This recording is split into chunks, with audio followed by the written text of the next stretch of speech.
Group में भी आ गया होगा, व्हाट्सएप ग्रुप में, फेसबुक चैनल और यूट्यूब चैनल।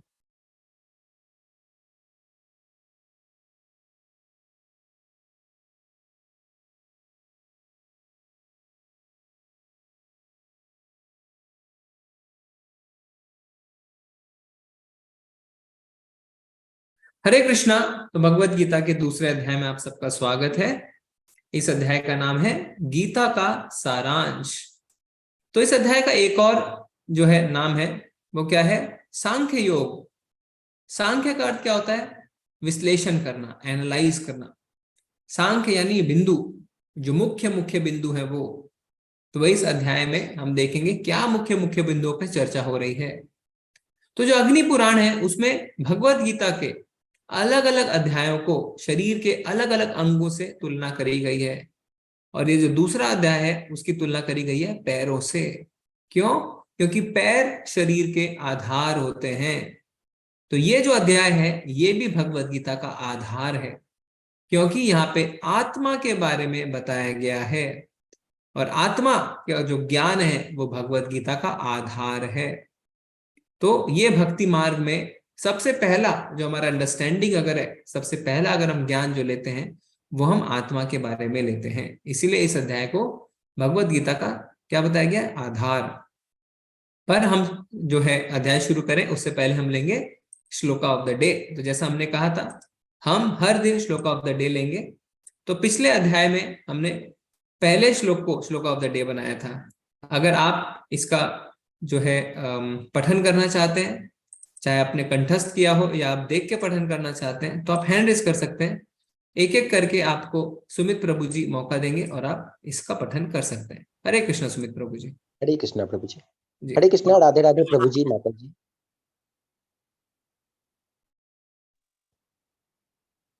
माता जी अनम्यूट कीजिए।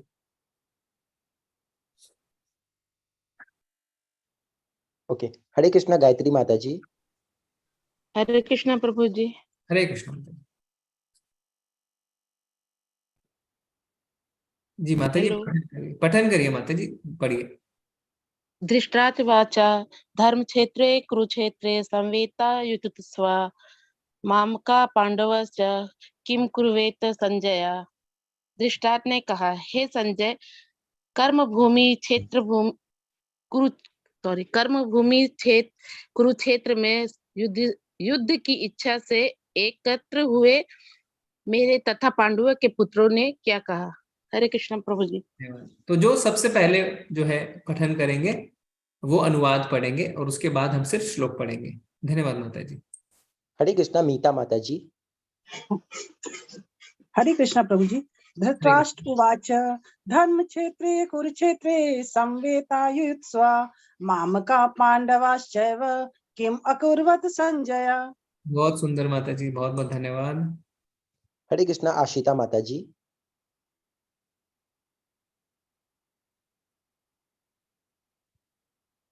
आशिता माता जी हरे कृष्णा अनम्यूट कीजिए। जी, आपके स्क्रीन पे एक अनम्यूट बोल के बटन आएगा, उसको एक बार प्रेस करिए बस, है ना। बार बार प्रेस करने के बाद दोबारा म्यूट हो जाएंगे। जी हरे कृष्णा। हरे कृष्ण प्रभु। जी।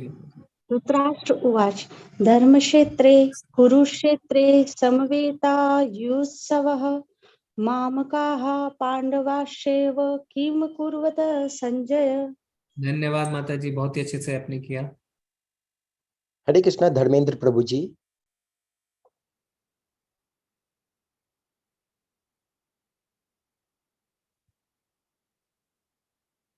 हरे कृष्णा इंदु माता जी।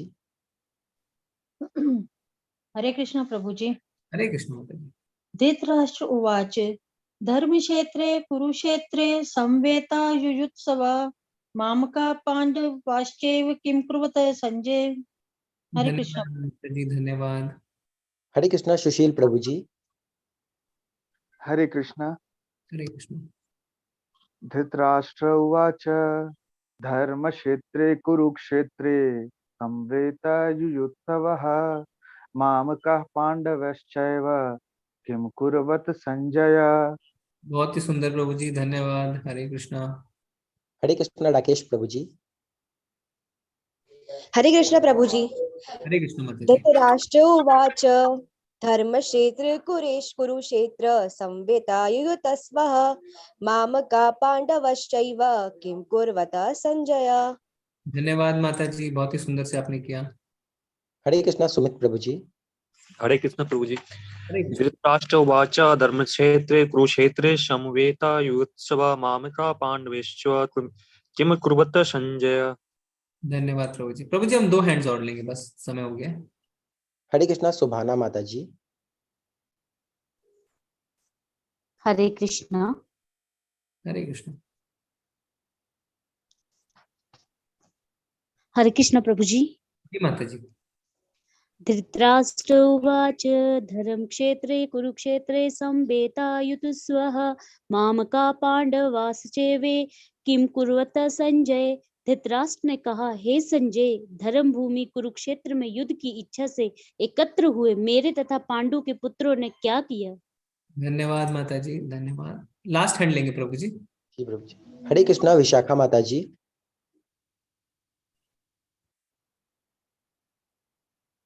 हरे कृष्णा मृणाल माता जी।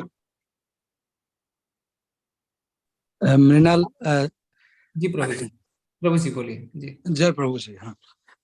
धृतराष्ट्र उवाच धर्मक्षेत्रे कुरुक्षेत्रे समवेता जुयुत्सव मामकान् पांडवश्चैव किम कुर्वत संजय। धृतराष्ट्र ने कहा, हे संजय, धर्म भूमि में कुरुक्षेत्र में युद्ध की इच्छा से एकत्र हुए मेरे तथा पांडु के पुत्रों ने क्या किया। धन्यवाद प्रभु जी, बहुत बहुत धन्यवाद, बहुत ही सुंदर। आप सबका बहुत ही धन्यवाद, बहुत ही सुंदर तरीके से आप सबने पठन किया। ठीक है, अब हम दूसरा अध्याय शुरू करेंगे और आज के अध्याय में भी हम आपको बताएंगे श्लोक ऑफ द डे क्या है। ठीक है, तो आप उसे भी नोट कर लीजिएगा, फिर कल आप उसका पठन कर सकते हैं। ओके,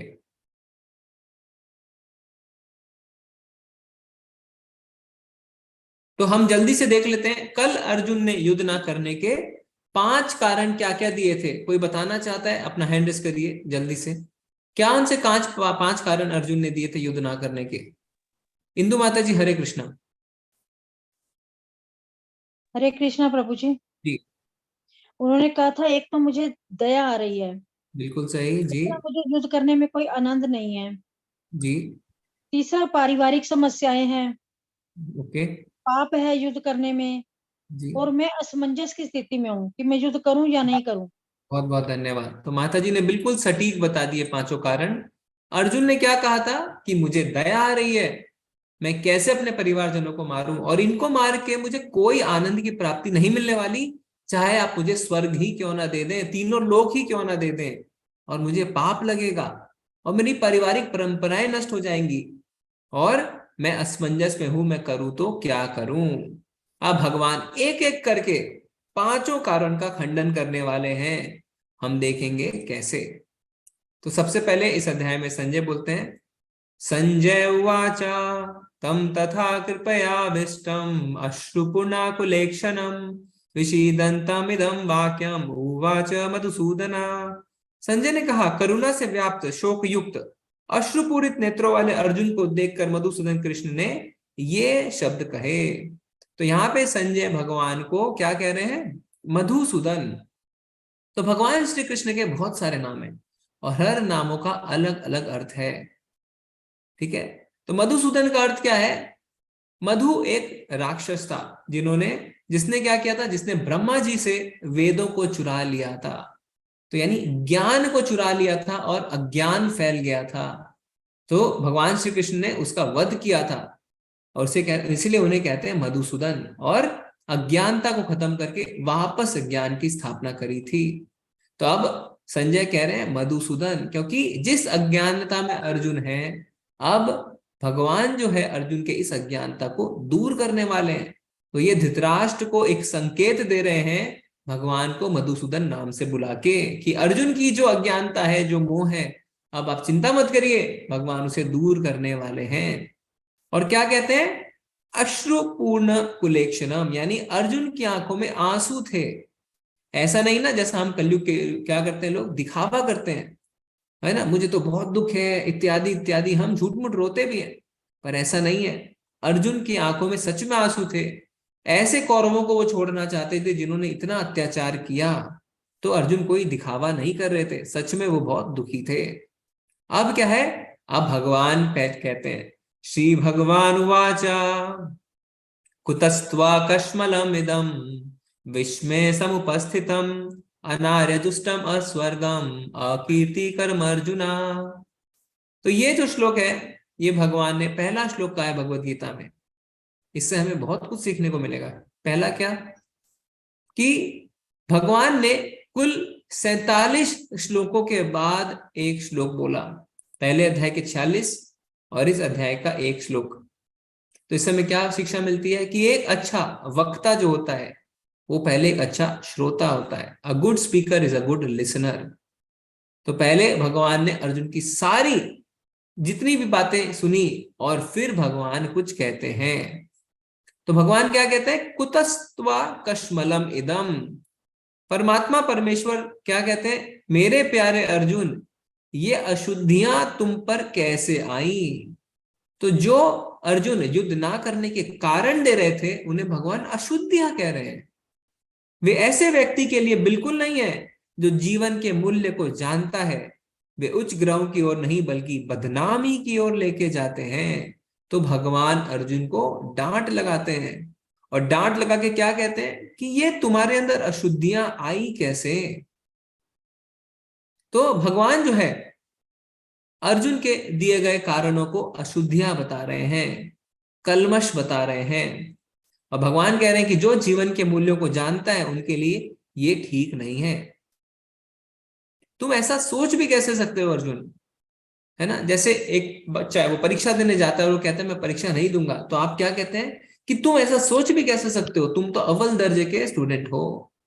और अर्जुन ने इस युद्ध के लिए पूरी तैयारी भी करी थी, बड़े बड़े अस्त्र शस्त्र भी थे उसके पास। शिव जी से उन्होंने पशुपात अस्त्र भी लिया था। इसलिए भगवान डांट लगाते हैं ये अशुद्धियां तुम्हारे अंदर आई कैसे।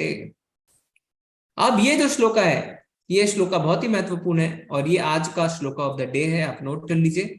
दूसरे अध्याय का 7वां श्लोक 2.7, क्योंकि यहां से भगवत गीता एक नया मोड़ लेने वाली है।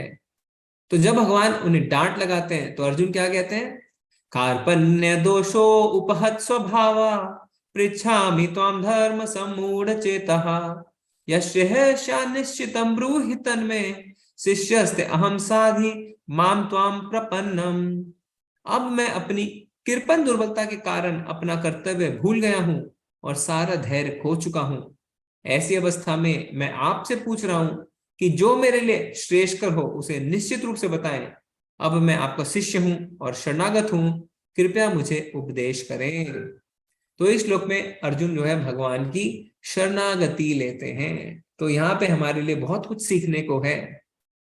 सबसे पहला क्या, सबसे पहले अर्जुन बोलते हैं मेरे लिए जो श्रेष्ठकर है वो बताएं। तो हमने पिछले अध्याय में देखा था श्रेष्ठकर, श्रेयस और प्रेयस में क्या फर्क है। श्रेयस यानी जो आज हमें जहर जैसा लग सकता है पर हमारे लिए लंबे समय में अमृत तुल्य है, लंबे समय में हमें फायदा देगा। और प्रेयस यानी आज सही हो सकता है पर लंबे समय में नुकसान देगा। तो अर्जुन ये नहीं कह रहे भगवान जो प्रेयस है वो बताएं, अर्जुन कह रहे जो मेरे लिए श्रेयस है वो आप मुझे बताएं। दूसरी शिक्षा क्या है, अर्जुन ने पहले माना कि मैं कृपण दुर्बलता से ग्रसित हूं और मैं अपना कर्तव्य भूल चुका हूं और धैर्य खो चुका हूं।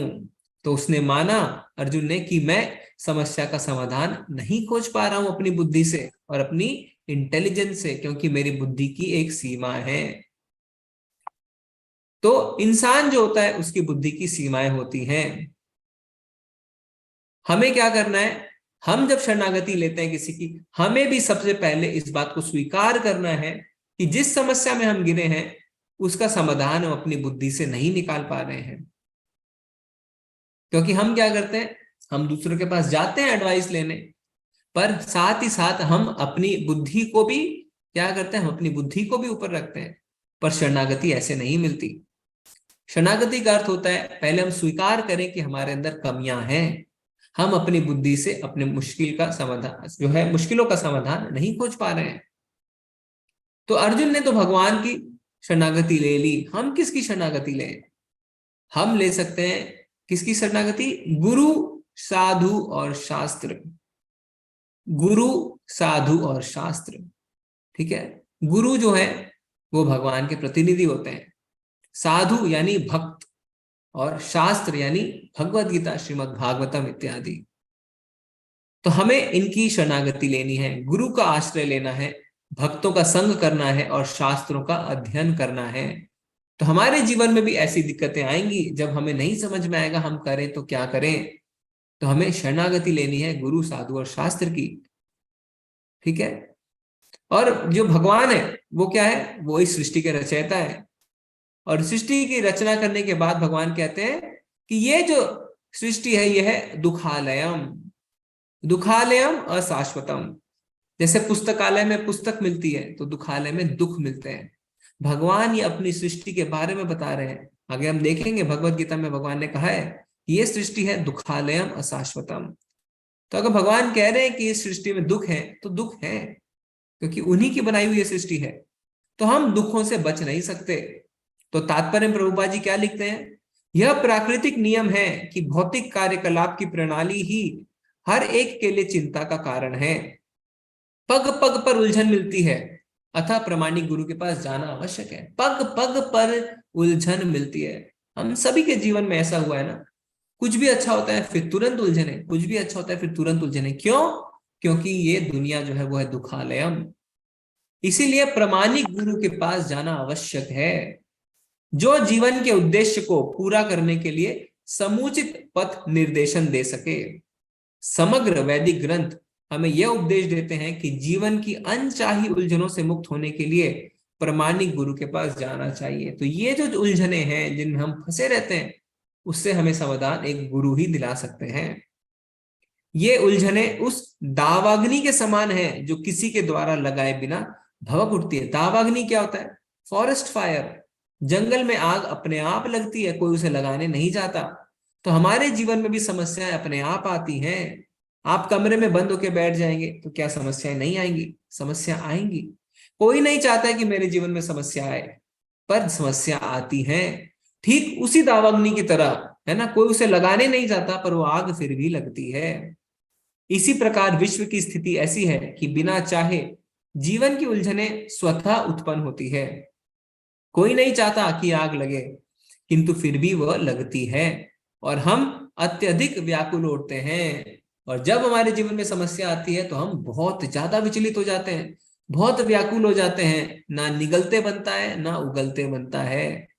अतः मनुष्य को भौतिक उलझनों में ना रहकर गुरु के पास जाना चाहिए, यही इस श्लोक का तात्पर्य है। तो अर्जुन भी ऐसी परिस्थिति में था कि हे भगवान, मैं करूं तो करूं क्या? मैं युद्ध करूं तो मरूं, ना करूं तो मरूं, मैं तो बड़ी समस्या में हूं। तो इसलिए भगवान की शरणागति लेके क्या बोलते हैं कि अब मैं आपका शिष्य हूं, मुझे उपदेश करें। शिष्यस्ते अहम साधि माम त्वं प्रपन्नम। तो जब हम भी ऐसी अवस्था में आते हैं तो हमें भी शरणागति लेनी है। पहले तो हमें स्वीकार करना है कि हाँ, मेरे अंदर कमी है, मैं इस समस्या से खुद के बलबूते पे बाहर नहीं आ पा रहा, अब मुझे किसी की शरणागति चाहिए। किसकी शरणागति? भगवान क्या बोलते हैं? गुरु, साधु और शास्त्र की शरणागति। क्योंकि इनकी शरणागति जब हम लेंगे तभी हम अपने जीवन के जो दुख है उनसे वास्तविक रूप में बाहर निकल पाएंगे। तो कठिन समय जब हमारे जीवन में आता है तो हमें क्या करना है? हमें वही करना है जो अर्जुन ने किया। पर अक्सर लोग क्या करते हैं? अक्सर लोग शरणागति लेते हैं, पर किसकी? दारू की, है ना, किसकी? जुए की, चोरी की, यहां तक कि आत्महत्या भी लोग करते हैं। सोचते हैं कि अगर मैं मदिरा पान करूं, शराब पीऊं तो मेरी समस्या खत्म हो जाएगी। मैं जुआ खेलता हूं, है ना, मुझे खुशी मिलेगी। अच्छा, पैसे की कमी है, चलो चोरी कर लेता हूं, कोई नहीं पकड़ेगा मुझे। और कई लोग नहीं झेल पाते हैं तो सुसाइड कर लेते हैं। पर हमें ऐसा नहीं करना है। सारे के सारे ये रास्ते गलत हैं। हमें क्या करना है? हमें शरणागति लेनी है, सरेंडर। जैसे हम सरेंडर करेंगे भगवान हमें तुरंत अपना लेंगे। और सरेंडर किसके आगे करना है? गुरु, साधु और शास्त्र के आगे। ठीक है। अब क्या है? अब हमने क्या देखा? भगवान जब पहला श्लोक कहते हैं तो उसमें व्यास देव जी क्या लिखते हैं? श्री भगवान उवाचा। जब धृतराष्ट्र कहते हैं तो व्यास देव जी लिखते हैं धृतराष्ट्र उवाचा।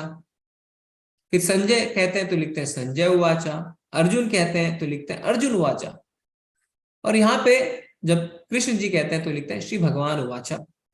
तो आपको इसमें कुछ फर्क नजर आ रहा है? व्यास देव जी जो लिखते हैं धृतराष्ट्र उवाचा, संजय उवाचा, अर्जुन उवाचा, श्री भगवान उवाचा, इसमें आपको कुछ फर्क नजर आ रहा है? व्यास देव जी जो लिख रहे हैं, कुछ आपने नोट किया इस चीज में? धृतराष्ट्र कहते हैं तो लिखते हैं धृतराष्ट्र उवाचा, संजय कहते हैं तो लिखते हैं संजय उवाचा, अर्जुन कहते हैं तो लिखते हैं अर्जुन उवाचा, फिर यहाँ पे लिख रहे हैं श्री भगवान उवाचा। तो इसमें आपको कुछ ऐसा अलग नोट कर रहा है आपने? ठीक है, सुशील प्रभु जी, हरे कृष्णा। हरे कृष्णा सर। जी प्रभु जी। वो भगवान मतलब कृष्ण के लिए भगवान शब्द का प्रयोग कर रहे हैं, जी मतलब उनके हिसाब से कृष्ण ही भगवान है। बहुत सुंदर। तो प्रभु जी ने बिल्कुल सटीक उत्तर दिया है। प्रभु जी कह रहे हैं कि उन्होंने ऐसा नहीं लिखा कृष्ण उवाचा, है ना, जब अर्जुन कह रहे हैं तो लिखा अर्जुन उवाचा, तो यहाँ पे भी लिख सकते थे कृष्ण उवाचा, पर यहाँ पे व्यासदेव जी क्या लिख रहे हैं? श्री भगवान उवाचा। क्यों? क्योंकि व्यासदेव जी चाहते हैं कि भगवत गीता को हमें जब समझना है तो हमारे मन में बिल्कुल भी संशय नहीं होना चाहिए कि श्री कृष्ण है वही भगवान है ना, क्योंकि अगर हम अपने मन में संशय रखेंगे तो हम भगवत गीता को नहीं समझ पाएंगे। तो भगवान का अर्थ होता क्या है? क्यों कृष्ण को हम भगवान कहते हैं? तो जिसमें भग धातु पाई जाती है उसे भगवान कहते हैं। ठीक है, तो जैसे किसी में अगर किसी के पास धन है तो उसे कहते हैं धनवान, तो इसी के पास अगर भग धातु जिसके पास है उसे कहते हैं भगवान। भग धातु क्या होती है? इसके लिए पराशर मुनि जो है, यानी व्यास देव जी के जो पिता हैं, उन्होंने विष्णु पुराण में जो है इसकी परिभाषा दी है भगवान शब्द की। क्या? ऐश्वर्यस्य समग्रस्य वीर्यस्य यशः श्रियः ज्ञान वैराग्यश्चैव सन्नं भग इतिम गणा, यानी ईश्वर के लक्षण। तो पराशर मुनि कहते हैं कि भगवान वो है जो कौन? जिनके पास सबसे अधिक सुंदरता है, सबसे अधिक ज्ञान है, सबसे अधिक प्रसिद्धि है, सबसे अधिक धन है, सबसे अधिक शक्ति है और सबसे अधिक त्याग है। तो यानी जिसके अंदर ये 6 लक्षण पाए जाते हैं वो भगवान है। तो हम चित्र में एक एक करके देखेंगे। तो सुंदरता है ना, सुंदरता जो है वो सबके अलग अलग दृष्टिकोण होती है।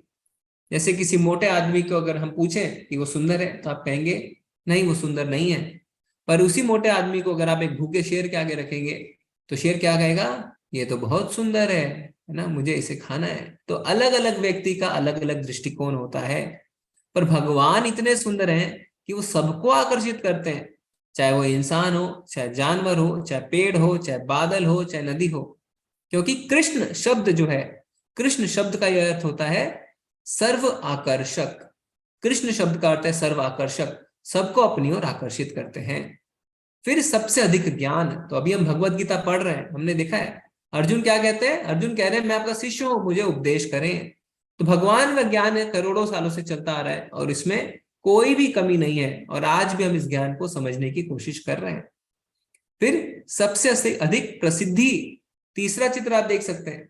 तो आप किसी के घर में अगर चोरी करेंगे, है ना, किसी के पेड़ से अगर आप फल चुराएंगे तो आपको क्या, पुलिस पकड़ के ले जाएगी।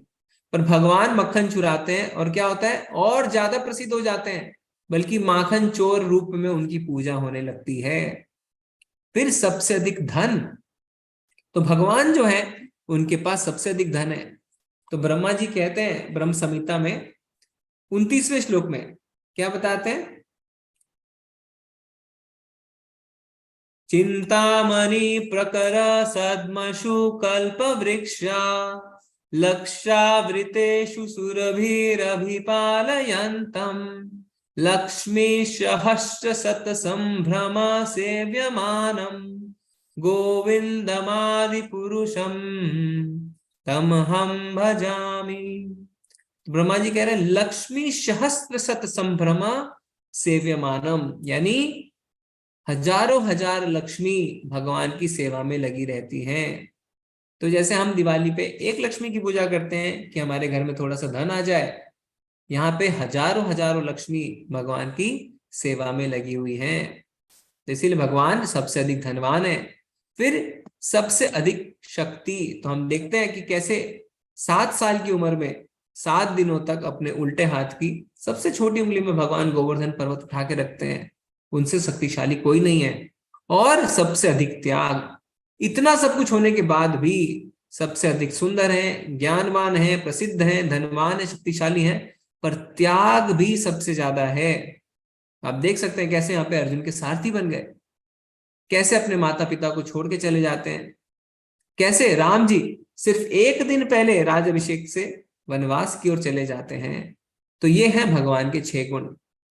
तो यहाँ पे मेरा एक छोटा सा प्रश्न है आप सबसे, मान लीजिए किसी के पास ये 6 गुण आ जाते हैं, तो क्या हम उन्हें भगवान मान लेंगे? अगर कोई सबसे अधिक सुंदर है, ज्ञानवान है, प्रसिद्ध है, तो क्या हम उन्हें भगवान मान लेंगे? हरे कृष्णा। रंजन माता जी अनम्यूट करिए माता जी। हरे कृष्ण प्रभु जी। जी नहीं, 6 सभी गुण हुए मगर वो भगवान नहीं कहे जा सकते, क्योंकि जो प्रभु जी के जो गुण है वो सब शाश्वत है, उनका रूप है वो भी शाश्वत है। मनुष्य का रूप होता है वो दिन ब दिन, वो जब वृद्ध होता है तो उसका रूप भी फिर कम होने लगता है। हम ज्ञानी भी कायम स्वरूप नहीं रह सकते हैं, ज्ञान भी हमारा कम होता है। जब इंसान बूढ़ा होता है तो स्मरण शक्ति भी चली जाती है, तो ज्ञान कैसे रहेगा?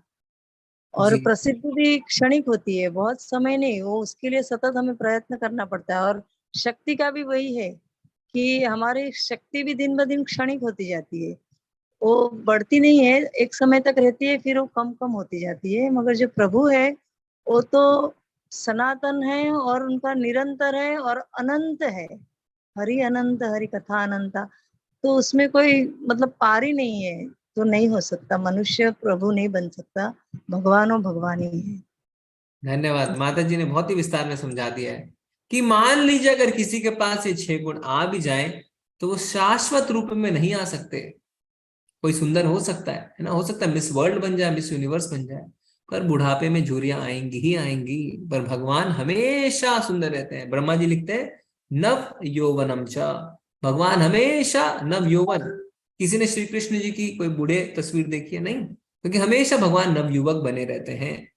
तो हो सकता है इसी तरीके से कोई धनवान हो, पर वो क्या है, वो पूरे जीवन धनवान नहीं बना रह सकता। और दूसरा, सबसे अधिक नहीं हो सकता। भगवान के पास 6 गुण सबसे अधिक मात्रा में। तो हो सकता है एलन मस्क सबसे अमीर हो, फिर कोई और हो जाता है। कभी बिल गेट्स अमीर थे, है ना, कभी कोई और अमीर था। तो उनके धन को आप गिन सकते हैं और उनकी पोजीशन बदलती रहती है, वो सबसे अधिक धनवान नहीं है। तो कोई भी व्यक्ति जो है वो शाश्वत रूप से इन गुणों से,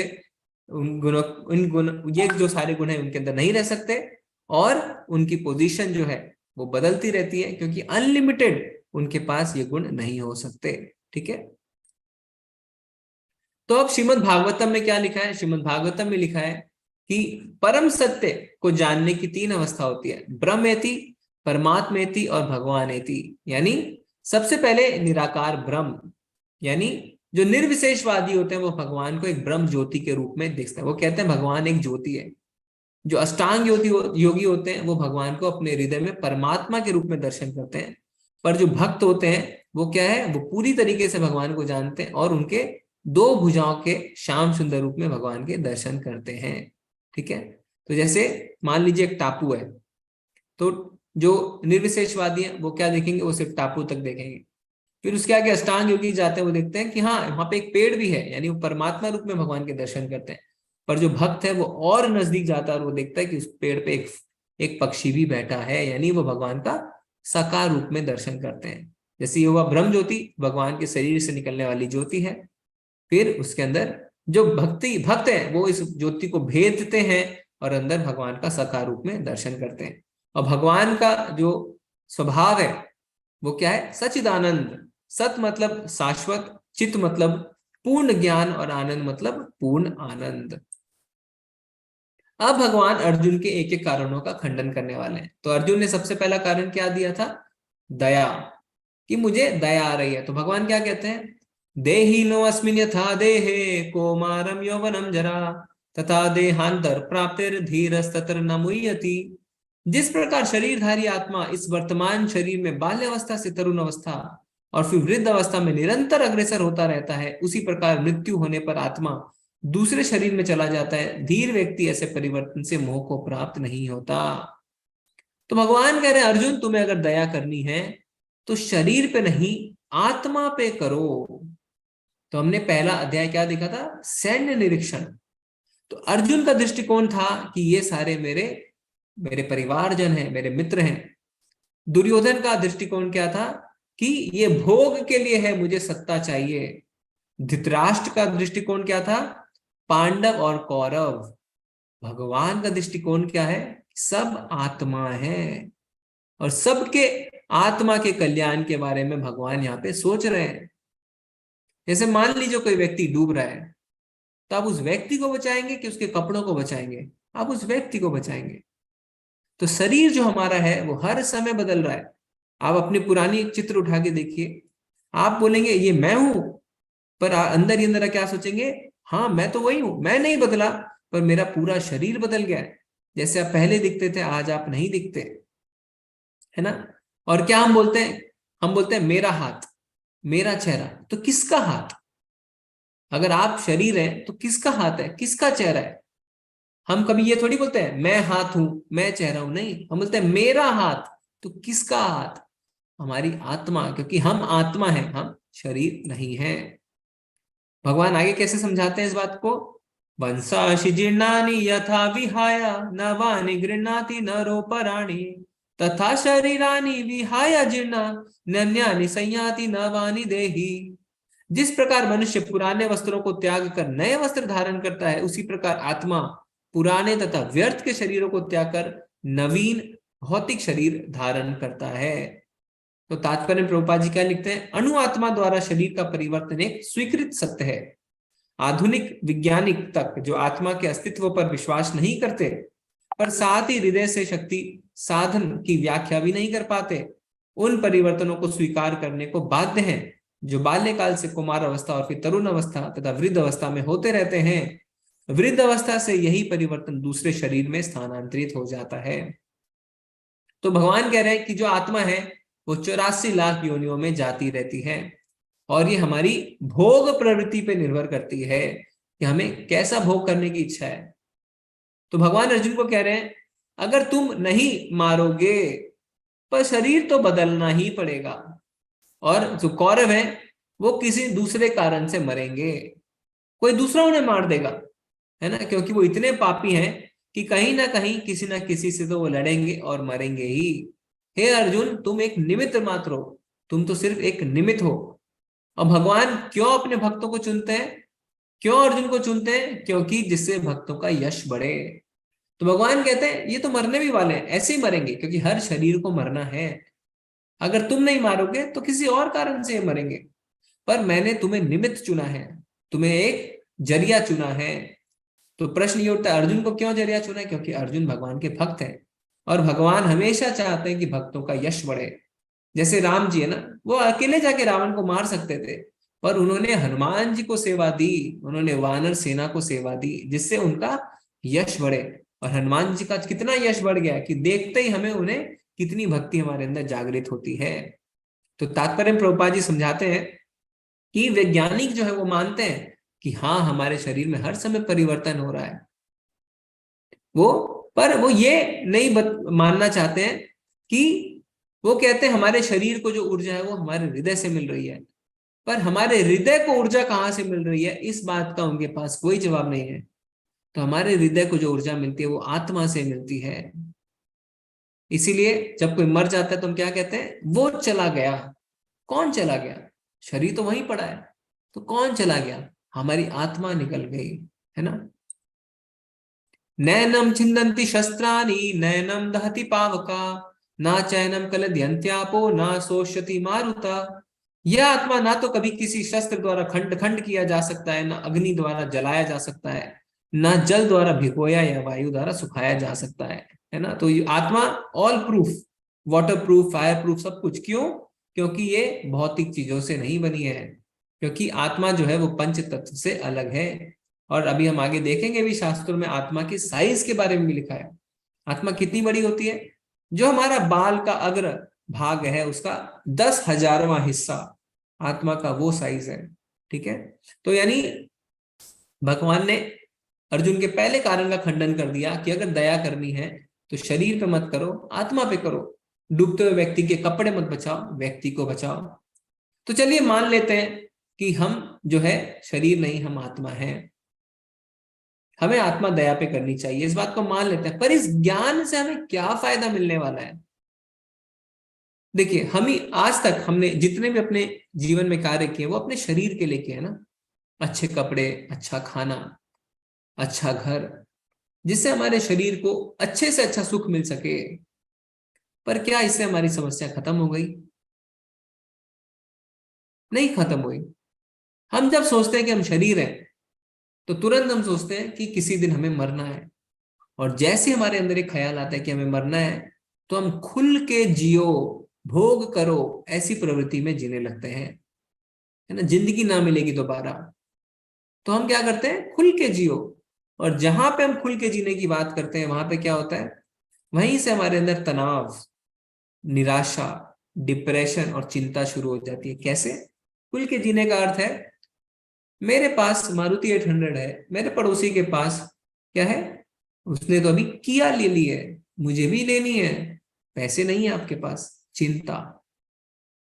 मैं अभी दार्जिलिंग होके आया, पड़ोसी तो सिंगापुर गया, मुझे भी सिंगापुर जाना है, पैसे नहीं है, एंजाइटी। मैं तो 2 बेडरूम के कमरे में रहता हूं, उसके पास तो एक बंगलो है, मुझे भी रहना है, पैसे नहीं है, डिप्रेशन। खुल के जियो यानी और भोग करो, और भोग करो, और भोग करने के चक्कर में हमें सिर्फ तनाव, चिंता, डिप्रेशन ही मिलता है और कुछ भी नहीं मिलता। तो जब हम अपने को शरीर सोचते हैं और भोग में प्रवृत्त होते हैं तो हम अपने लिए सिर्फ चिंताएं और बीमारियां ही आकर्षित करते हैं और कुछ भी नहीं। तो आप देख सकते हैं बड़े बड़े सेलिब्रिटीज है ना, उनके पास किसी चीज की कोई कमी नहीं है, उनके पर्सनल बॉडीगार्ड हैं, उनको जहां मन वहां जाना है, जो मन वो खाना है, कोई पैसे की कमी नहीं है, किसी चीज की कमी नहीं है। तो फिर वो सुसाइड क्यों करते हैं? क्यों? है ना, उन्होंने तो सब कुछ किया अपने शरीर को आराम देने के लिए, तो क्यों वो खुश नहीं है? क्योंकि जब तक हम अपने शरीर के बारे में ही सोचेंगे तब तक हमें शाश्वत खुशी नहीं मिल सकती है। पर जब हम जान जाते हैं कि हम आत्मा हैं, अब हम अपने आत्मा के बारे में सोचना शुरू करते हैं। और हम क्या सोचते हैं? जब हम आत्मा हैं तो जरूर एक परमात्मा भी है, और उनसे हम इसे जोड़ने की कोशिश करते हैं, क्योंकि जब अंश पूर्ण से मिलता है तो उसे खुशी होती है। पर अगर अंश पूर्ण से नहीं मिलेगा तो वो खुश नहीं रहेगा। जैसे मछली को आप जल से निकाल देंगे, भले उसकी कितनी भी देखभाल आप कर लें, वो खुश नहीं रह सकती है, एक दिन वो मर भी जाएगी। इसी तरीके से अगर हम अपनी आत्मा को परमात्मा की सेवा में नहीं लगाएंगे तो हम खुश नहीं रह सकते। इसका अर्थ ये नहीं है कि भक्तों के जीवन में दुख नहीं आते, भक्तों के जीवन में भी दुख आते हैं, पर वो निराश नहीं होते हैं, है ना। तो जैसे गाड़ी है, अगर आप एक गाड़ी को साफ करते रहेंगे पर उसके ड्राइवर को आप खाना नहीं देंगे तो क्या होगा? एक दिन वो ड्राइवर मर जाएगा। इसी तरीके से अगर हम सिर्फ अपने शरीर का ख्याल रखेंगे और अपने आत्मा का ख्याल नहीं रखेंगे तो हमारी समस्याएं कभी खत्म नहीं होने वाली, बल्कि हमारी समस्याएं बढ़ती ही जाएंगी।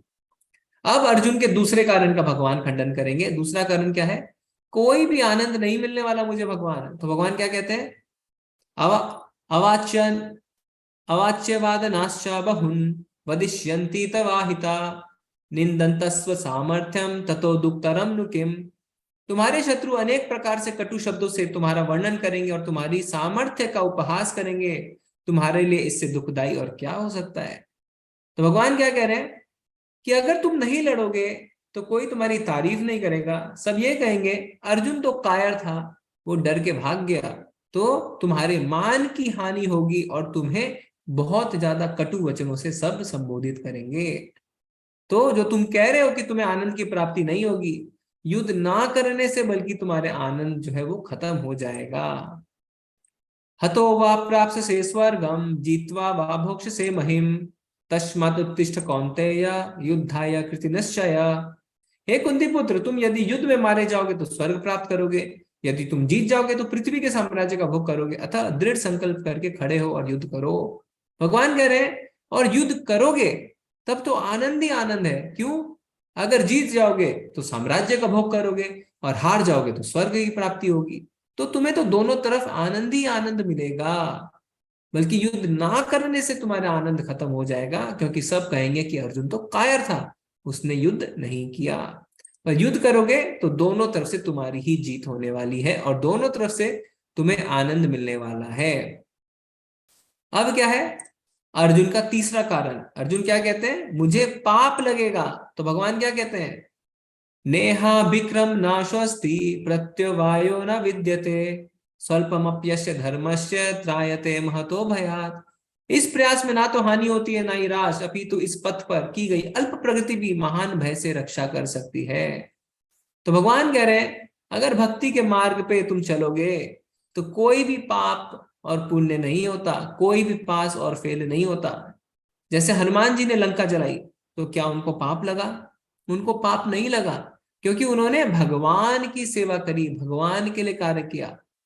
विभीषण अपनी लंका छोड़ के भगवान के पास आते हैं, अपने भाई से गद्दारी करते हैं, तो क्या उन्हें पाप लगा?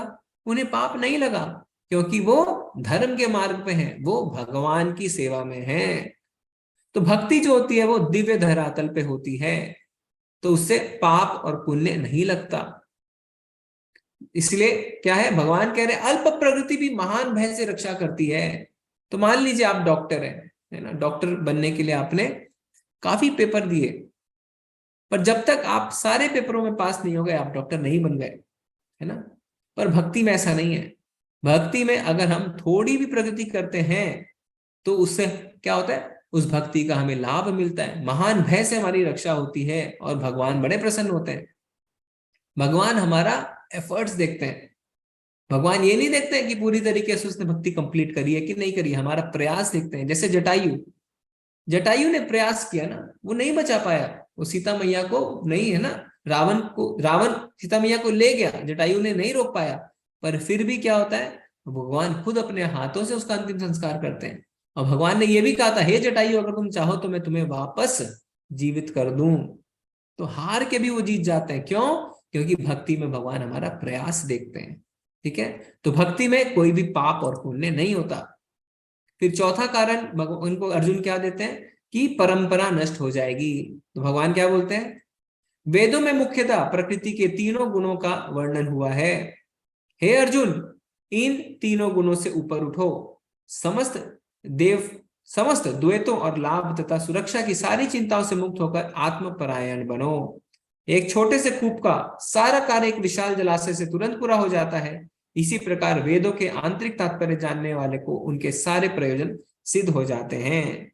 तो भगवान अर्जुन को कह रहे हैं कि तुम परंपरा नष्ट होने की बात ना करो, तुम कर्म कांड से ऊपर उठो, किसी भी भय से, जो तुम्हारे अंदर भय है उससे ऊपर उठो। क्योंकि वेदों का तात्पर्य क्या है, वेदों का तात्पर्य है भगवान को जानना। तो भगवान के लिए जो काम करता है, भगवान उसके घर के हर सदस्य का ख्याल रखते हैं, यहाँ तक कि उसके पड़ोसियों का भी ख्याल रखते हैं। तो हम देखते हैं ना, जब सुदामा गए थे भगवान के पास, जब लौट के आ रहे थे, तो भगवान ने सिर्फ उन्हीं के लिए महल तैयार नहीं करवा दिया, बल्कि उस सोसाइटी में, उनके आस पड़ोस में जितने लोग थे, सबके लिए भगवान ने महल तैयार करवाया। तो भगवान सबका ख्याल रखते हैं। तो भगवान अर्जुन को कह रहे हैं कि पितरों की चिंता मत करो, मैं उनका ख्याल रखूंगा। पर अगर तुम युद्ध नहीं करोगे तो क्या होगा, दुर्योधन तो ऐसे भी परंपरा को नष्ट करने वाला है, क्योंकि वो आसुरी है। तो युद्ध नहीं भी करोगे तो भी वो परंपराएं नष्ट ही करेगा। तो हमें क्या करना है, पेड़ की जड़ में पानी डालना है। अगर हम पेड़ की जड़ में पानी डालते हैं तो पूरा पेड़ हष्ट पुष्ट रहता है। इसी तरीके से अगर हम भगवान के लिए कोई कार्य करते हैं, भगवान अगर प्रसन्न रहते हैं तो सब प्रसन्न रहते हैं, चाहे वो पितृ हो, चाहे वो समाज हो, चाहे वो हमारे घर के सदस्य हो। जैसे हो सकता है आप अलग अलग कार्यों के लिए अलग अलग कुओं का इस्तेमाल करें ना, नहाने के लिए अलग, खाना बनाने के लिए अलग, कपड़े धोने के लिए अलग। पर अगर एक बड़ा जलाशय होता है, एक तालाब होता है, तो वहां पे सारे कार्य आप एक साथ कर सकते हैं। तो इसी तरीके से अगर हम भगवान की भक्ति करते हैं तो सारे प्रयोजन हमारे सिद्ध होते हैं, पितृ भी खुश होते हैं, समाज भी खुश होता है, घर भी खुश होता है। अब अर्जुन का आखिरी कारण असमंजस। वो कहते हैं भगवान मैं असमंजस में हूं, मैं करूं तो करूं क्या। तो भगवान क्या कहते हैं, व्यवसायत्मिका बुद्धिर एके हे कुरु नंदना बहुशाखायान अंताश्च बुद्धयो व्यवसायिनाम। जो इस मार्ग पर चलते हैं वे प्रयोजन में दृढ़ रहते हैं और उनका लक्ष्य भी एक होता है। हे कुरुनंदन, जो दृढ़ प्रतिज्ञ नहीं है उनकी बुद्धि अनेक शाखाओं में विभक्त रहती है। तो भगवान कहते हैं कि तुमने मेरी अब शरणागति ले ली है ना। 7वें श्लोक में हमने देखा अर्जुन कहते हैं कार्पण्य दोषो उपत स्वभावा पृच्छामि त्वाम धर्म सम्मूढ़ चेता यश्रेषा निश्चितम रोहितन में शिष्यस्ते अहम साधी माम त्वम प्रपन्नम, कि मैं अब आपका शिष्य हूं, मुझे उपदेश करें। तो भगवान कह रहे हैं तुम मेरे शिष्य हो, मैं तुम्हारा गुरु हूं, अब मैं जैसा कह रहा हूं तुम वैसा करो। अब तुम्हें कोई असमंजस नहीं होना चाहिए, क्योंकि शिष्य का कर्तव्य है गुरु की बात मानना। जैसे प्रभुपाद जी हमने कल देखा था कि उनका एक ही लक्ष्य था कि मुझे अपने गुरु की आज्ञा का पालन करना है। उनके गुरु ने कहा था कि पाश्चात्य देशों में जाओ और भगवान के नाम का प्रचार प्रसार करो। तो उन्हें कोई भी असमंजस नहीं था, पूरे क्लियर थे। अमेरिका पहुंचते उन्हें यह भी नहीं पता था कहाँ रुकेंगे, कैसे क्या होगा, पर उन्हें कोई भी असमंजस नहीं था मैं जाऊं या नहीं जाऊं, नहीं, क्योंकि गुरु की आज्ञा थी और शिष्य का कर्तव्य है गुरु की आज्ञा का पालन करना। तो गुरु की जब हम शरण में जाते हैं तो सारे असमंजस दूर हो जाते हैं। तो भगवान कह रहे हैं अब असमंजस की कोई आवश्यकता नहीं है, क्योंकि तुमने मेरी शरण ली है, अब मैं जैसा कह रहा हूं तुम वैसा करो। तो इस तरीके से भगवान अर्जुन के 5 कारणों का खंडन करते हैं। अब ये जो श्लोक है ये बहुत ही फेमस श्लोक है, आप सबने सुना होगा, ठीक है। कर्मण्यवाधिकारस्ते मा फलेषु कदाचन मा कर्म फल हेतुर्भुर मा ते संगोस्ति कर्मणि। तुम्हें अपने कर्म कर्तव्य करने का अधिकार है, किंतु कर्म के फलों के तुम अधिकारी नहीं हो।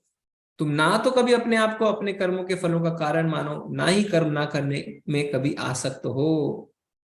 तो ये जो है क्या लिखा हुआ यहाँ पे कि हमारा फल पे कोई अधिकार नहीं है। पर इसमें तो एक बहुत बड़ी समस्या है, क्या? अगर मैं अपने फल के बारे में ही ना सोचूं तो मैं कार्य करूंगा कैसे?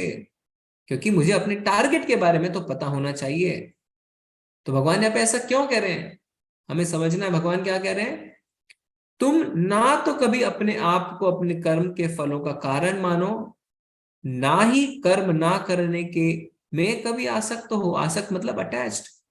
तो भगवान ये नहीं कह रहे कि कर्मों को छोड़ दो, भगवान कह रहे हैं कर्म के फलों से आसक्त मत हो।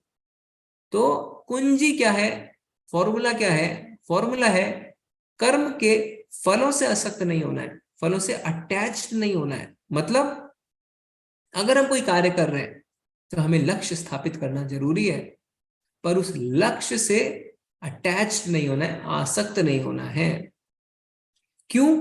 क्योंकि अगर हमें हमारा लक्ष्य प्राप्त नहीं हुआ तो क्या होगा, हम अपने आप को दोष नहीं देंगे, हमारे मन में गलत विचार नहीं आएंगे, और फल अगर हमें मिल गया तो हमारे अंदर अहंकार नहीं आएगा।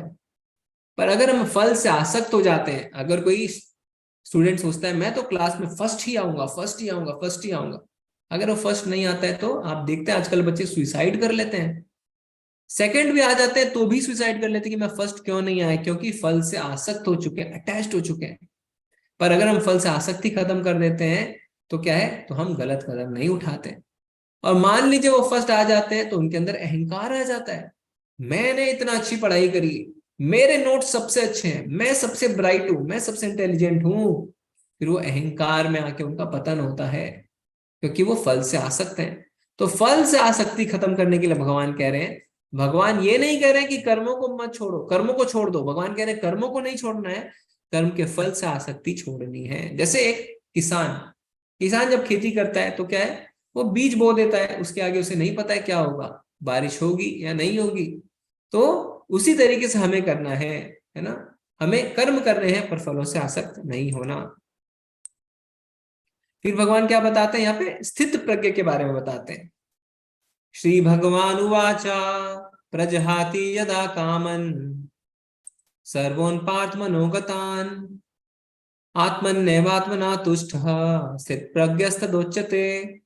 श्री भगवान ने कहा, हे पार्थ, जब मनुष्य मनोधर्म से उत्पन्न होने वाली इंद्रिय तृप्ति की समस्त कामनाओं का परित्याग कर देता है और जब इस तरह से विशुद्ध हुआ उसका मन आत्मा में संतोष प्राप्त करता है तो वह विशुद्ध दिव्य चेतना को प्राप्त स्थित प्रज्ञ कहा जाता है। तो स्थित प्रज्ञ व्यक्ति जो होता है वो मान हानि, यश, अपयश इन सब से विचलित नहीं होता। जब हमें पता चल जाता है कि हम शरीर नहीं है, तो हम भक्ति करना शुरू करते हैं, और भक्ति जब हम करते हैं तो क्या होता है, सारी समस्याएं हमारी खुद ब खुद सुलझ जाती हैं। और भक्त, ऐसा नहीं कि भक्त के जीवन में समस्या नहीं आती, भक्त के जीवन में भी समस्या आती है, पर वो स्थित प्रज्ञ रहते हैं, विचलित नहीं होते। जैसे आप चित्र में देख सकते हैं, प्रहलाद महाराज के खुद के पिता उनके जान के पीछे पड़े थे, और हर दिन हर समय कोई ना कोई नए नए तरीके से उनके जान लेने की कोशिश की जाती थी। कभी ऊपर से फेंक दिया जाता था, कभी क्या किया जाता था, कभी पत्थर उन पर मारा जाता था, कभी सांप से डसाया जाता था। तो कोई भी तरीका उनके पिताजी ने नहीं छोड़ा, पर वो स्थित प्रज्ञ थे, वो भगवान पे पूर्ण तरीके से अपने मन को लगाए हुए थे, और उन्हें कोई भी डर नहीं था, वो विचलित नहीं होते थे। जैसे प्रभुपाद जी है ना, जब वो जा रहे थे अमेरिका, हमने कल देखा क्या कि उनको 2 बार हार्ट अटैक भी आया, पर फिर भी वो विचलित नहीं हुए। जब वो अमेरिका पहुंचते हैं तो प्रभुपाद, बल्कि किताब में आप पढ़ेंगे, हिप्पी जो है ना, जो ड्रग्स लेते हैं, अपने घरों को छोड़ दिया उन्होंने, नशा करते हैं, उनका टाइपराइटर भी चोरी हो जाता है ना, फिर उनके कमरे के आगे वो पड़े रहते हैं नशे में, उन्हें हटा के प्रभुपाद जी को आना जाना पड़ता था, पर वो बिल्कुल भी विचलित नहीं हुए, क्योंकि वो स्थित प्रज्ञ थे। ठीक है, तो स्थित प्रज्ञ व्यक्ति जो है वो विचलित नहीं होता। अब जो 2 श्लोक हम पढ़ने वाले हैं, उस 2 श्लोकों में है ना, ये श्लोक जो है बड़े बड़े यूनिवर्सिटीज, मनोविज्ञान जो साइकोलॉजी के यूनिवर्सिटीज, उनमें पढ़ाए जाते हैं वर्ल्ड वाइड। और इन 2 श्लोकों में भगवान ने एक बहुत ही इंपॉर्टेंट जो मनोविज्ञान का सिद्धांत है उसे समेटा है। क्या कि मनुष्य गलत कार्य क्यों करता है। हम कहते हैं ना, हम तो गलत कार्य नहीं करना चाहते थे, हमसे हो गया। तो ये जो कारण है मनुष्य का गलत कार्य करने का, वो इन 2 श्लोकों में भगवान ने समेट दिया है, जो बड़े बड़े यूनिवर्सिटीज भी पढ़ाते हैं। क्या, ध्यायतो विषयान् पुंसः संगस्तेषुपजायते संगात् संजायते कामः कामात् क्रोधभिजायते क्रोधात् भवति सम्मोहः सम्मोहात् स्मृति विभ्रमः स्मृति भंशात् बुद्धिनाशो बुद्धिनाशात् प्रणश्यति। इंद्रिय विषयों का चिंतन करते हुए मनुष्य की उनमें आसक्ति उत्पन्न हो जाती है, और ऐसी आसक्ति से काम उत्पन्न होता है, और फिर काम से क्रोध प्रकट होता है, क्रोध से पुनः भ्रम उत्पन्न होता है, और भ्रम से स्मृति, जब स्मृति हतप्रभ है तो बुद्धि खो जाती है, और जब बुद्धि खो जाती है तो भौतिक पुल में फिर से हम गिर जाते हैं। तो इस चीज को हमें चार्ट के माध्यम से समझेंगे। तो प्रश्न क्या है, प्रश्न ये है कि मनुष्य गलत कार्य क्यों करता है। तो भगवान क्या कहते हैं, ध्यायतो विषयान् पुंसः। ध्यायतो यानी हम मान लीजिए किसी वस्तु को देखते हैं, तो हमारे पतन के 8 स्तर हैं, 8 स्टेजेस। हम किसी वस्तु को देखते हैं सबसे पहला, तो हम एक उदाहरण से समझते हैं। मान लीजिए आप सड़क पे चल रहे हैं, आपने एक बहुत ही लग्जरी गाड़ी को देखा, तो आपने गाड़ी देख ली, ऑब्जेक्ट। अब क्या है, गाड़ी देख ली, तब तक तो कोई बात नहीं है, क्योंकि आप सड़क पे चल रहे हैं, आप कुछ भी देख सकते हैं, है ना, आपके उस पर कंट्रोल नहीं है कि सड़क पे आप क्या देखेंगे, आप नहीं देखेंगे।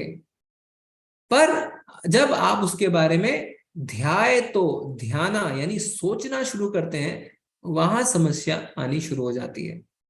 तो जब आप उसके बारे में बार बार सोचते हैं, अभी आपने एक सुंदर सी गाड़ी देख ली, आप उसके बारे में गूगल करते हैं, अपने मित्र से बात करते हैं, अपने परिवार में बात करते हैं, आप दिन रात अब उसी के बारे में सोच रहे हैं, तो क्या होता है, इसके कारण आपको उससे आसक्ति हो जाती है। ध्यायतो विषयान् पुंसः संगस्तेषुपजायते, यानी अब आप उससे आसक्त हो गए, अटैच्ड हो गए हैं। अब जैसे आप उस चीज से अटैच्ड हो जाते हैं तो क्या होता है, संगात संजायते कामः, यानी लस्ट। अब आपको वो चाहिए, अब आपकी इच्छा है कि मैं उसे प्राप्त करूं, काम उत्पन्न होता है। तो आपने गाड़ी देखी, गाड़ी के बारे में आपने सोचा, सोचने से उसके प्रति आसक्ति हो गई, अटैचमेंट हो गई, अब आप उसको चाहने लगे, लस्ट उत्पन्न हो गया आपके अंदर कि मुझे ये गाड़ी चाहिए। ध्यायतो विषयान् पुंसः, फिर उसके बाद आपने सोचा उसके बारे में, फिर क्या होता है, आप उसके अटैच हो जाते हैं। संगात संजायते कामा, यानी आप लस्ट उत्पन्न हो गया, संगस्तेषुपजायते। अब क्या है, अगर वो चीज आपको नहीं मिलती है तो आपके अंदर गुस्सा आता है, ठीक है, क्योंकि आप इतना अटैच हो चुके हैं, आप की इच्छा कर रहे हैं, पर आप पता करते हैं कि उसका दाम है 50 लाख रुपए, पर आपके पास पैसे नहीं है। अब पैसे नहीं है तो आप बहुत ज्यादा क्रोधित हो जाते हैं, वो आपको चीज नहीं मिल पा रही है। और जब आप क्रोधित होते हैं तो क्या होता है, आप मोह में पड़ जाते हैं, सम्मोह में आ जाते हैं। और जैसे आप मोह में पड़ते हैं, आपकी स्मरण शक्ति जो है वो खत्म हो जाती है, आपकी बुद्धि की हानि होती है, लॉस ऑफ इंटेलिजेंस, और आपका पतन हो जाता है, आप नीचे गिर जाते हैं। क्योंकि आपको क्रोध आया, क्रोध से आप मोह में पड़ गए, मोह में पड़ने के कारण स्मरण शक्ति खत्म हो गई, आपकी बुद्धि का नाश हो और आप गिर गए। कैसे? अब आपके पास पैसे नहीं है, आपने निश्चय किया कि मैं अपने दोस्त को, है ना, जो करोड़पति दोस्त है, उसको बेवकूफ बनाऊंगा, उससे पैसे लूंगा, झूठे वायदे करूंगा और बाद में उसे टालता रहूंगा। तो आप उसे कहते हैं कि नहीं नहीं, मुझे मेडिकल ट्रीटमेंट के लिए पैसे चाहिए, घर में कोई बीमार है, वो आपको पैसे देता है, आप गाड़ी खरीद लेते हैं उससे, और वो आपसे जब पैसे मांगता है तो आपके पास पैसे हैं नहीं देने को। फिर क्या होता है, अंत में जाके वो आपकी पुलिस कंप्लेन करता है और आप चोरी के इल्जाम में अंदर जाते हैं। क्या हुआ? क्रोध आया, क्रोध के कारण आपने क्या हुआ, मोह में पड़ गए, यानी आप सही और गलत में निर्णय आप नहीं ले पा रहे हैं, आपकी स्मरण शक्ति खत्म हो गई, आपकी बुद्धि खत्म हो गई, और अब आपका पतन हो गया, अब आप जेल के अंदर पड़े हैं। अब मान लीजिए आपके पास पैसे थे, आपने गाड़ी खरीद लिया, तो फिर क्रोध क्यों आएगा? तभी भी क्रोध आ सकता है। आपके किसी मित्र ने आपसे कहा कि मुझे गाड़ी चलानी है, आप उसे दे देते हैं, और ना चाहते हुए भी गाड़ी में एक स्क्रैच लगती है, और जब वो आपके पास लेके आता है, क्योंकि आप इतने ज्यादा आसक्त हैं उस गाड़ी से कि स्क्रैच देखते ही आप आग बबूला हो जाते हैं, क्रोध आ जाता है आपको, और क्या होता है, आप उसे लड़ बैठते हैं। आप ये भी भूल जाते हैं कि उस मित्र ने आपकी कितनी सहायता करी थी, और फिर उससे आपकी दोस्ती खत्म हो जाती है और आप उससे ऊट पटांग बातें करते हैं, और क्या होता है, इसी कारण आपका पतन हो जाता है। सारे मित्रों के बीच में आप अब जो है आपसे कोई बात नहीं करना चाहता है। तो क्रोध से हमेशा हमारा पतन होगा। तो ये 8 स्तर हैं जिसमें हमारा पतन होता है। अगर कहीं भी हम रुक जाए बीच में तो हम पतन से बच सकते हैं।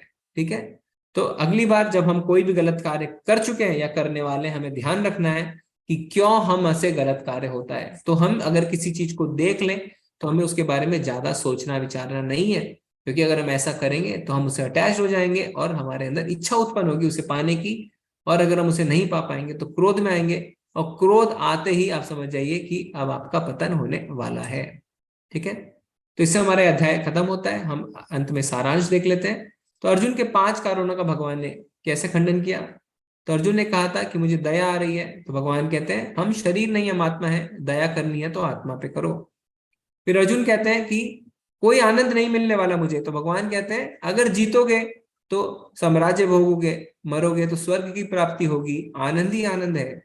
फिर अर्जुन कहते हैं कि मुझे पाप लगेगा, तो भगवान कहते हैं भक्ति के कार्य में पाप और पुण्य कुछ नहीं होता। फिर अर्जुन कहते हैं पारिवारिक परंपराएं नष्ट होंगी, तो भगवान क्या कहते हैं कि तुम उठो और एक क्या बनो, रोल मॉडल बनो। अगर तुम भगवान के लिए कार्य कर रहे हो तो तुम पारिवारिक परंपराओं की चिंता मत करो, कर्म कांड से ऊपर उठो। और फिर अर्जुन कहते हैं असमंजस, तो भगवान क्या कहते हैं कि अब तुम मेरे शरणागत हो, है ना, और अगर तुम मेरे शरणागत हो, मैं तुम्हारा गुरु हूं और शिष्य का कर्तव्य है गुरु की आज्ञा का पालन करना, तो असमंजस की कोई बात ही नहीं रह जाती। तो अंत में प्रभुपाद जी के कुछ शब्द देख लेते हैं। मनुष्य कृष्ण भावनामृत या दिव्य जीवन को एक क्षण में प्राप्त कर सकता है, और हो सकता है कि उसे लाखों जन्मों के बाद भी प्राप्त ना हो। तो हम भक्ति को जितनी गंभीरता से लेंगे उसके हिसाब से हमारी तरक्की होगी, है ना। हो सकता है 1 सेकंड में हो जाए और हो सकता है कई जन्म भी लग जाए। यह तो सत्य समझने और स्वीकार करने की बात है। खटवांग महाराज ने अपने मृत्यु के कुछ मिनट पूर्व कृष्ण के शरणागत होकर ऐसे जीवन अवस्था को प्राप्त किया था। तो प्रभुपाद जी यहाँ पे खटवांग महाराज का उदाहरण देते हैं कि मृत्यु के कुछ समय पहले ही वो भगवान के शरणागति हुए और वो कृष्ण भावना भावित हो गए। इस जीवन के अंत होने से पूर्व यदि कोई कृष्ण भावना भावित हो जाए तो उसे तुरंत ब्रह्म निर्वाण अवस्था प्राप्त हो जाती है। भगवत धाम तथा भगवत भक्ति के बीच कोई अंतर नहीं है, चूंकि दोनों चरम पद हैं। अतः भगवान की दिव्य प्रेमा भक्ति में व्यस्त रहने का अर्थ है भगवत धाम का प्राप्त होना। भौतिक जगत में इंद्र तृप्ति विषयक कार्य होते हैं और आध्यात्मिक जगत में कृष्ण भावनामृत विषयक। इसी जीवन में ही कृष्ण भावनामृत की प्राप्ति तत्काल ब्रह्म प्राप्ति जैसी है, और जो कृष्ण भावनामृत में स्थित होता है वह निश्चित रूप से पहले ही भगवत धाम में प्रवेश कर चुका होता है। ठीक है, भगवत गीता के प्रतिपाद्य है कर्म योग, ज्ञान योग और भक्ति योग। तो योग यानी भगवान से जुड़ना, योग का अर्थ होता है भगवान से जुड़ना। तो काफी मार्ग है भगवान से जुड़ने के, कर्म योग, ज्ञान योग, ध्यान योग, भक्ति योग। तो जो दूसरा अध्याय है उसका नाम क्या था? भगवत गीता का सार। तो इसमें हमने तीनों योगों की झांकी देखी। इस द्वितीय अध्याय में कर्म योग तथा ज्ञान योग की स्पष्ट व्याख्या हुई है एवं भक्ति योग की भी झांकी दी गई है। तो हमने क्या देखा कि जो जिस भाव से भगवान के आगे समर्पण करेगा, भगवान उसी भाव से उसके साथ आदान प्रदान करते हैं। ये यथामाम प्रपद्यन्ते थाम सते भजामहम्। तो हम अपनी भक्ति में जितने गंभीर होंगे, भगवान उतनी ही गंभीरता के साथ हमारे साथ आदान प्रदान करेंगे। तो हरे कृष्णा, इससे हमारा अध्याय शेष होता है। अगर आपके कोई प्रश्न है तो आप हैंड रेज कर सकते हैं, नहीं तो आप चैट में भी लिख सकते हैं। हरे कृष्णा प्रभु जी, धन्यवाद, प्रणाम। हरे कृष्णा प्रभु जी। हरे कृष्णा सुधीर प्रभु जी। आवाज क्लियर थी ना? यहाँ पे कुछ हरे कृष्णा। हरे क्लियर थी, कृष्णा पूरी तरह से क्लियर थी। हरे कृष्णा। ये गुरु जी, ये एक तो खटवांग महाराज का जरा सा बताइए कि ये कौन क्या था इनका, जी कैसे तो खटवांग महाराज को मृत्यु के कुछ समय पहले ही ना, आप देखेंगे इसमें प्रभुपाद जी लिखते हैं अपने दूसरे अध्याय के लास्ट श्लोक के तात्पर्य में कि वो कृष्ण भाव में भावित हो जाते हैं और उन्हें फिर भगवत धाम की प्राप्ति हो जाती है। मतलब तो किसी ने बताया इनको कि ऐसे करो? हाँ, भक्तों के संग में थे, तो भक्तों के संग में रहने के कारण। हाँ, तो यहाँ पे लिखते हैं प्रभुपाद जी, मनुष्य कृष्ण भावनामृत या दिव्य जीवन को एक क्षण में प्राप्त कर सकता है और हो सकता है उसे लाखों जन्म के बाद भी ना प्राप्त हो। यह तो सत्य को समझने और स्वीकार करने की बात है। खटवांग महाराज ने अपनी मृत्यु के कुछ मिनट पूर्व कृष्ण के शरणागत होकर ऐसी जीवन अवस्था प्राप्त कर ली। निर्वाण का अर्थ है भौतिकवादी जीवन शैली का अंत, ऐसे करके प्रभुपाद जी समझाते हैं। तो वो भक्तों के संग में थे खटवांग महाराज, तो इसीलिए उनको तुरंत जो है मृत्यु से कुछ क्षण पहले ही वो कृष्ण भावना भावित हो गए थे। और एक गुरु जी, एक जिज्ञासा और थी कि जैसे हार्ट का ये ऑपरेशन होता है, तो उसमें जैसे कहते हैं कि आत्मा हार्ट में रहती है, परमात्मा भी हार्ट में रहता है, तो उस समय क्या ये अपनी जगह चेंज करती है क्या गुरु जी? जी जी जी, तो इसमें हम देखेंगे, भगवान आगे बताएंगे कि मैं कहाँ रहता हूँ। हृददेशे अर्जुन तिष्ठति। हृददेशे का मतलब होता है रीजन ऑफ द हार्ट। ठीक है, हाँ, तो reason of the heart transplant हो रहा है, तो ये नहीं कि परमात्मा निकल गए, क्योंकि भगवान कह रहे हैं मैं हृददेशे, रीजन ऑफ द हार्ट में रहता हूँ। ठीक है, हृदयेशन मतलब उसी हार्ट में रहता हूँ, ऑपरेशन होता रहता है, जैसे हार्ट का ब्लॉकेज आ गया और आ गया कुछ, तो हृददेशे मतलब रीजन ऑफ द हार्ट, यानी उस क्षेत्र में। ठीक है, अच्छा जी। हृददेशे जैसे आदमी मर जाता है तो जैसे आत्मा निकल जाती है, तो वो जो भगवान रहते हैं वो भी निकल जाते होंगे साथ साथ? जी जी, आत्मा परमात्मा दोनों निकल जाती है। ठीक है, यही बात थी गुरु जी। जी, हरे कृष्णा। हरे कृष्णा। हरे कृष्ण। हरे कृष्णा सरिता माता जी। हरे कृष्णा प्रभु जी। हरे कृष्ण माता जी। बोलो बोलना। हरे कृष्णा। हरे कृष्णा। हरे कृष्णा। बोलो बोलो, शर्म लगी, बोलो ना। हरे कृष्णा प्रभु जी। हरे कृष्णा प्रभु जी। आप कौन से क्लास में हैं? हम पहले ग्रुप में। पहले ग्रुप में है। आपको हरे कृष्णा महामंत्र आता है? मुंह से बोलो। आता है। तो बोल के सुनाइए। हरे कृष्णा राम कृष्णा हरे हरे, हरे राम राम हरे हरे। Very good. हरे कृष्णा कृष्णा कृष्णा हरे हरे, हरे राम राम राम हरे हरे। बहुत बहुत धन्यवाद माता जी। कृष्णा। हरे कृष्णा। हरे कृष्णा रचना माता जी। हरे कृष्ण। धन्यवाद प्रभु। हरे कृष्ण। प्रभु, सबसे पहले तो आपको मैं धन्यवाद बोलूंगी, क्योंकि आज का पाठ बहुत ही सुंदर था और जहाँ शरणागति होती है वहां पे तो कोई सवाल खड़ा ही नहीं होता है। तो प्रभु जी, आज मुझे जो पॉइंट टच हुआ ना, वो मैं बताना चाहूंगी, सबको शेयर करना चाहूंगी कि मुझे सबसे ज्यादा अच्छा लगा कि वस्तुओं का रटन आसक्ति पैदा करता है, प्रभु का रटन भक्ति कराता है। आसक्ति से क्रोध उत्पन्न होता है और भक्ति से शांति। मुझे ये बहुत अच्छा लगा प्रभु। हरि बोल, बहुत ही सुंदर तरीके से आपने इसे समराइज किया माता जी, है ना। और अभी क्या है, देखिए कि हम इस भौतिक जगत में, कलयुग में, जीव को भी वस्तु समझते हैं ना, हम लोगों को वस्तु समझ के इस्तेमाल करते हैं। पर विडम्बना, और पर देखिए भगवान के धाम में वस्तु भी जीव है, भगवान की बांसुरी भी एक जीव है, भगवान की माला भी एक जीव है, और यहाँ पे जो जीव है वो भी हम उसे वस्तु समझ के इस्तेमाल करते हैं, है ना। हम किसी को भी किसी तरीके से इस्तेमाल कर लेते हैं कि वस्तु समझ के, ये विडंबना है। धन्यवाद माता जी, बहुत ही अच्छी तरीके से आपने बताया। हरे कृष्णा। हरे कृष्णा बलराम प्रभु जी। हरे कृष्णा सर। हरे कृष्णा प्रभु जी। सर मैं पूछ रहा था कि भगवान और परमात्मा में क्या अंतर, तो अलग अलग क्या? जी जी जी जी जी। कुछ तो लोग क्या कहते हैं भगवान, मान लो मान लो गुरु जी हैं, कोई मान लो बढ़िया है, चलो भगवान के समान है। नहीं तो परमात्मा और भगवान में थोड़ा डिफाइन। जी जी। तो भगवान और परमात्मा में कोई अंतर नहीं है, सबसे पहले। दूसरा, भगवान कौन है? जैसे हमने बताया, ब्रह्मा जी कहते हैं ब्रह्म संहिता में, ईश्वर परमः कृष्णा। तो परम ईश्वर कृष्ण है, तो कृष्ण है भगवान। अब क्या है, नहीं सर, जैसे भगवान कहते हैं, भगवान तो बहुत 33 कोटि है और परमात्मा एक ही है, तो ये थोड़ा सा समझ में नहीं आता सर। हाँ, तो जो 33 कोटि है ना, वो है देवी देवता। जी जी जी। और भगवान है कृष्ण।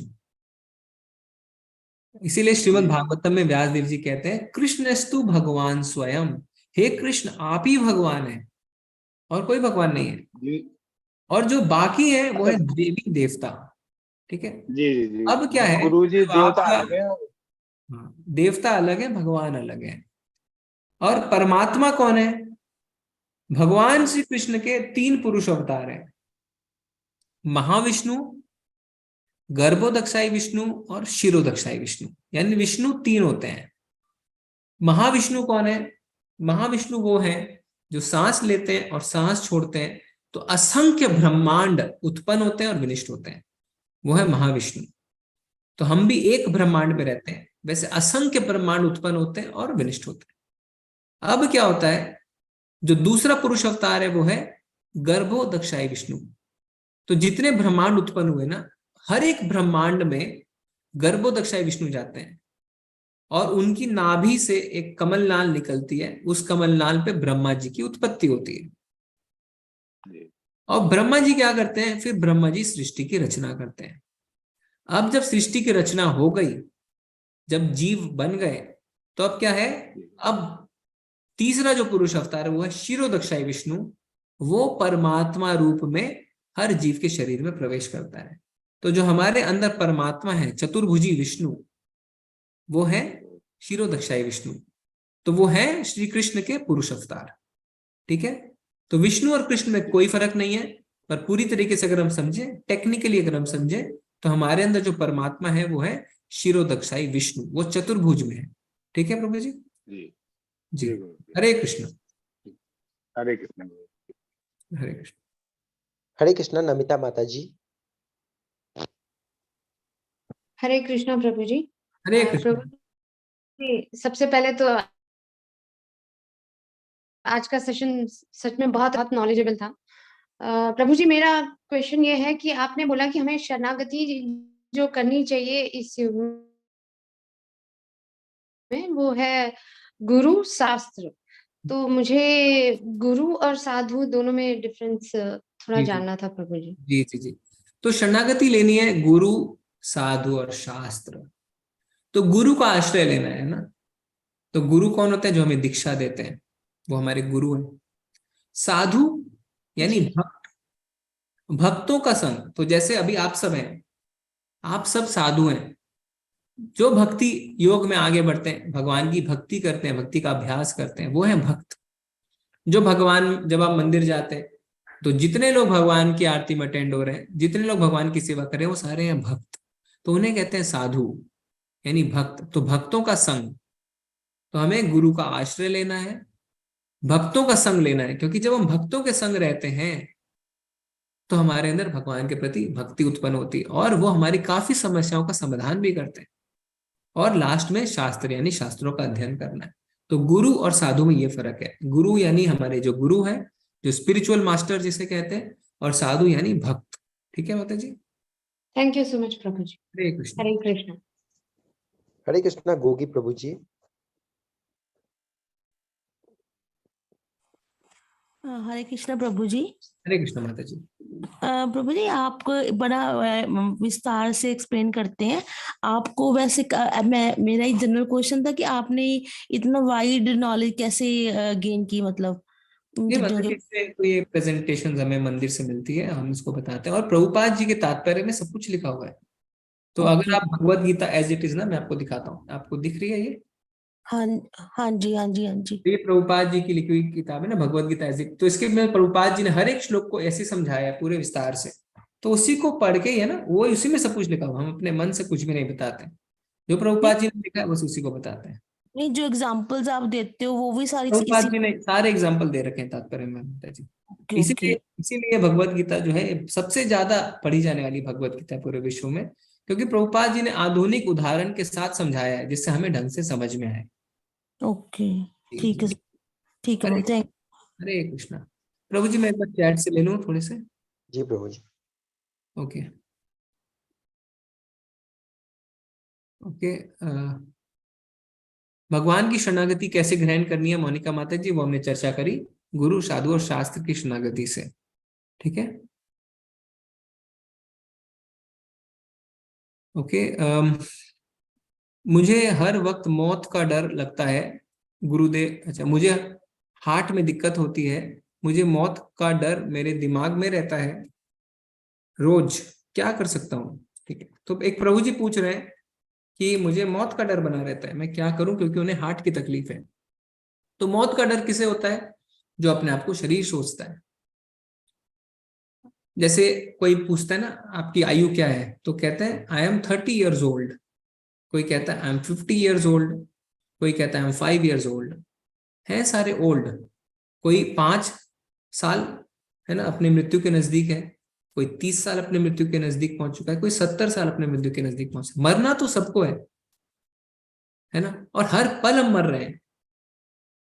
तो जब महाभारत में आपने सुना है कि जो यक्ष युधिष्ठिर महाराज से पूछते हैं कि इस जीवन में सबसे अद्भुत चीज क्या है, तो युधिष्ठिर महाराज क्या कहते हैं कि हर क्षण सैकड़ों इकाई मृत्यु की ओर बढ़ रही है, पर फिर भी हर व्यक्ति ऐसे जीता है जैसे वो कभी मरेगा ही नहीं। तो अगर जीवन की एक सच्चाई है तो वो है मृत्यु। तो हमें मृत्यु से डरना नहीं है, क्योंकि मृत्यु का मतलब है शरीर का त्याग, पर हम शरीर नहीं है, हम आत्मा है। आत्मा कभी नहीं मरती। दूसरे अध्याय में लिखा है ना जायते म्रियते वा कदाचि नायं भूत्वा भाविता वा न भूया। यानी आत्मा जो है उसका कोई भी जन्म नहीं है, कोई भी मृत्यु नहीं है। आत्मा कभी भी जन्मती नहीं है और कभी भी मरती नहीं है। आत्मा शाश्वत है और हम आत्मा है। हम हर पल शरीर बदल रहे हैं। तो मृत्यु का मतलब है शरीर बदलना। इसलिए भगवान कहते हैं देहिनो अस्मिन् यथा देहे कौमारम यौवनम जरा तथा देहांतर प्राप्तिर धीरस्तत्र न मुह्यति। यानी हम हर क्षण जो देह बदल रहे हैं, बाल अवस्था से युवा अवस्था, युवा अवस्था से वृद्ध अवस्था, पर इन सब परिवर्तन से जो व्यक्ति धीर है वो मोह को प्राप्त नहीं होता। धीरस्तत्र न मुह्यति, तो वो मोह को प्राप्त नहीं होता है। वो ये नहीं सोचता मैं मरने वाला हूं, क्योंकि उसे पता है ठीक है शरीर है, हम जैसे कपड़े बदल रहे हैं, हमारी आत्मा शरीर बदल लेगी, इसमें कौन सी बड़ी बात है। तो ये गेम जो है ना, ये गेम 70-80 साल का नहीं है, ये गेम इनफाइनाइट है, क्योंकि हम आत्मा है और आत्मा कभी नहीं मरती। तो हम एक शरीर से दूसरे शरीर में चले जाएंगे। तो जब इस ज्ञान को, जब इस बात को हमें समझ में आता है जो भगवान ने कहा, तो हम जो है मौत से नहीं डरते। बल्कि भक्त जो है वो क्या है, क्योंकि 8वें अध्याय में भगवान कहने वाले 5वें श्लोक में कि जैसी जैसी हमारी भावना होती है मृत्यु के समय, वैसे वैसे हमें अगला शरीर प्राप्त होता है। तो 8वें अध्याय के 5वें श्लोक में भगवान कहते हैं कि अगर मरते समय हम उनको याद कर लें तो हम उनके धाम को प्राप्त कर सकते हैं, यानी हम भगवान के पास जा सकते हैं। और जो भगवान के पास चला जाता है उनके धाम में, गोलोक वृंदावन, वो दोबारा जन्म मृत्यु के चक्र में नहीं पड़ता। तो भगवान कहते हैं अंत काले च मामेव स्मरण मुक्त्वा कलेवरम, यानी कलेवर अपने शरीर को त्यागते समय अंत काले च मामेव, मुझको स्मरण करता है। वो क्या है? यह प्रयाति स मद्भावम, वो मुझे प्राप्त करता है, मेरे धाम को आता है। याति नास्तत्र संशया, इसमें कोई भी संशय नहीं है। तो भक्त जो है वो इस परीक्षा के लिए हर पल क्या है? तैयारी करता है। Death is an examination and life is a preparation. वो हर वक्त जो है इस परीक्षा के लिए तैयार होता रहता है कि मैं हर समय भगवान को याद करूं, जिससे मृत्यु के समय मैं भगवान को याद कर पाऊं और इस दुखालयम अशाश्वतम से मैं निकल जाऊं, मैं भगवान के धाम पहुंच जाऊं। तो वो तो मृत्यु का इंतजार करता है कि कब है ना मृत्यु आए, कब मैं भगवान को याद करूं और मैं भगवान के धाम जाके उनका दर्शन करूं। तो मृत्यु उसके लिए डर नहीं, बल्कि एक सुयोग है, एक अपॉर्चुनिटी है जिससे वो भगवान के धाम को पहुंच सकता है। तो मृत्यु को डर के हिसाब से नहीं देखना है, मृत्यु को एक अपॉर्चुनिटी के हिसाब से देखना है, जब आप इस बद्ध मनुष्य जीवन से निकल के भगवान के धाम को पहुंच सकते हैं। ठीक है, ओके प्रभु जी, हरे कृष्णा। जी प्रभु जी, हम हैंड रेज ले सकते हैं। हरे कृष्णा राकेश प्रभु जी।